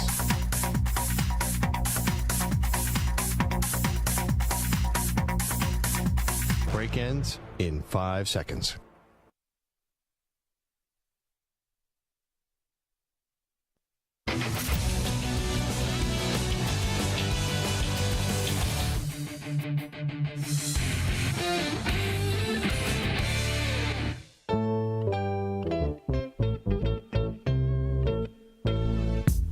Back to the show. Maggie Gray, Andrew Perloff. Been a big day for the Chicago Bears. Justin Fields sort of airing some frustrations that he's had with himself, but also with the coaching staff. He says he's feeling like he's playing like a robot. He's not out there playing free. He's overthinking things. And then had to walk back and sort of clarify some of those comments. Then on top of that, the defensive coordinator for the Bears also resigned today under some interesting circumstances that we're not even sure what they are. He's citing health and family reasons, but also has retained a lawyer. So it's gotten some people talking. They also put their left tackle on IR today. Yeah. A lot happening in Chicago. You know, it's funny, too. They have a big game against the Chiefs this weekend. I think it'll get more eyeballs now because of all this drama. Definitely. It's a 13-point spread. I would not touch this game. I think the Bears could be galvanized by this and give up quite a fight to the Chiefs. Justin Fields is going to run on every single play, and that makes Justin Fields dangerous. He made the Eagles game close last year because he's really hard to contain. Problem is, if you're the team, he can't last. You can't do that for a sustain. You're not going to build a champion that way. You have to mix it up. I think it's a very bad situation. I get a sense this game can go only one of two ways. Massive blowout, like this whole thing has distracted the Bears all week long, or they keep it close, this galvanizes the team, they turn inward, and they give the Chiefs something. Yeah. I don't think like they hang around for 3 quarters, Yeah, I think they hang around. I think Justin Fields is basically telling the world, watch me. I'm about to ignore the coaching staff and run for first down after first down. Maybe a Justin Fields anytime touchdown prop or something like that. Might be, or the rushing over. Whatever his rushing over is probably just went up. Okay, let's get to our shot of the day. He shoots! And the shot of the day is brought to you by Casamigos Tequila. Casamigos Tequila is brought to you by those who drink it. Robust debate happening on the show today regarding Travis Kelce dating Taylor Swift rumors, but also Odell Beckham Jr. hanging out with Kim Kardashian, allegedly. So who is the bigger power couple? This was the pre-show debate we got into, and honestly, I don't know if the show's going to recover. Who is the bigger power couple, Kelce and Taylor Swift or Odell and Kim Kardashian? Nobody cares who Kim Kardashian's dating anymore, though. That maybe 15. They have a whole show around it. Is that show Just still because on? you Yeah, don't that watch show it is and 20 I don't years watch old. it. First of all, Taylor Swift is right now, our version of the Beatles. She's way, way bigger than Kim Kardashian. And she actually does something, unlike Kim Kardashian. The other thing, too, is Kim has already dated a lot of famous people. Yeah, and Taylor hasn't? Well, she's but dated never, every famous person. This is no all athlete. the material for her song. I don't think OBJ and Kim Kardashian moves the needle at all. In the chat, Yeah. Pete Tollner says Perloff and Kim Kardashian would have been a huge power couple. I never would have. I was all about Khloe. Really? She's way taller. There's no way I could date Kim Kardashian. We found out today Perloff is a Khloe person. Yeah, I'm not definitely not dating any Kardashian. And even if I was there's single, still time. Yeah, no, I'm okay on that front. Yeah, you didn't really think that people were going to answer OBJ and Kim Kardashian? That's a lot of star power. Yeah, what year? I'm just saying, it's still a lot of star power. Tom Brady almost dated Kim Kardashian, and we barely even cared. Barely cared. We talked about it for a month. And still, Taylor is right now, she's got to date an athlete. If she doesn't date Travis Kelce, we need to pull her into our world, Maggie. We need a reason to talk about. Yeah, I think that if Travis strikes out, then there's going to be maybe a quarterback, maybe Brady. How would that couple do? Brady and Taylor Swift would be a lot of fun. It doesn't feel like they're in the same. It feels like he could be her daughter, right? Yeah, they're like 15 years apart. I don't know about that one. Yeah, I mean, I know it's different when you're She's adult. 33. Okay, just to be clear. And he's 60. You want him to go out there for the Jets and play quarterback, but he's too old to date a 33-year-old Taylor Swift. Yeah. He's young enough to play NFL football. So, that guy's been defying age limits his whole life. And if he wants to date a 33-year-old, that's probably too old for him anyway. All right, quickly, let's get to the advice duck. I'm in the suit, youtube.com/CBS Sports Radio. If you'd like to watch, I said we're moving advice duck from Fridays to Wednesdays. So we did get a submission. This one came to us from Danny, who lives in the Bay Area. He's got a conundrum because the Giants are playing the 49ers tomorrow night in Santa Clara. And he said he gave tickets to a friend of his tickets to a friend. And the friend came back and said, this is crazy. I didn't realize that the game was going to be start this early. I can't get out of work this early, so I'm going to miss basically the entire game. I'm only going to get there maybe for the fourth quarter, and that's it. Should he give me the tickets back so I can give them to someone who will be able to enjoy the whole game? What's the answer? Well, I lost my hood here. The duck decrees, once you give someone something, that's it. Now it's up to them. Whatever they want to do with it, they have to be able to make the decision. I don't think you can say to them, hey, why don't you give them to someone who will actually be able to enjoy the full game? Go, tailgate, hang out, do the whole experience. I think once you give someone the tickets, it's just their prerogative now. Ooh, I don't know. Maybe for a meaningless baseball game, but a NFL, there are only 17 games a year. Feels like home games. But fourth quarter, this game is going to be 64-3. You must have just keep driving home. Saquon's out. Andrew Thomas is out. Like 4 other Giants starters are out. Yeah, this first of all, this game I would not even bother going. This is going to be one of the least competitive NFL games in a long time. Manny, do you agree? You're a Giants fan. Yeah, I do agree. Oh boy. Quack, First of all, quack. okay, well, I think you cannot ask to give the tickets to someone else. I think if it was a real game, then you could definitely ask. If they were playing, say they're playing the Rams. Niners-Eagles, yeah, then 100%. You would. If it was a Niners-Eagles game, you'd have to give the tickets back, right?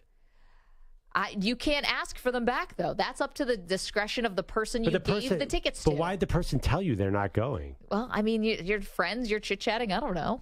I think you have to. I think an NFL game is so precious, especially if you're on kind of a Super Bowl year like the Niners. You have to be polite and give them back. Wait a minute. Hold on. Now the chat is saying they don't want Advice Duck anymore. They want Advice Lumberjack? Is this from yesterday where I agreed to a show bet that if my Ducks lose to Oregon State in the Civil War, then I have to dress up like a lumberjack? You can't be Advice Lumberjack unless Oregon State wins. Lumberjack doesn't exist unless the Beavers beat the Ducks. What's a lumberjack really an expert in other than cutting wood? I mean, what's a duck an expert at? Yeah, seriously. Well, I don't know. Swimming around. And answering questions about NFL tickets, apparently. NFL tickets to the Niners-Giants game tomorrow. Ducks know a lot of things. By the way, I think we should talk about this tomorrow. I don't think NFL fans have to watch that game. I don't even think it's a tune-in game at all. Thank you to Mike Sander. Thank you to Manny Rodriguez. Fantastic job, guys, today. Lots of sound. You did a great job. Thank you to the Weedos, the Purple Drinkers, the callers. We'll see you tomorrow.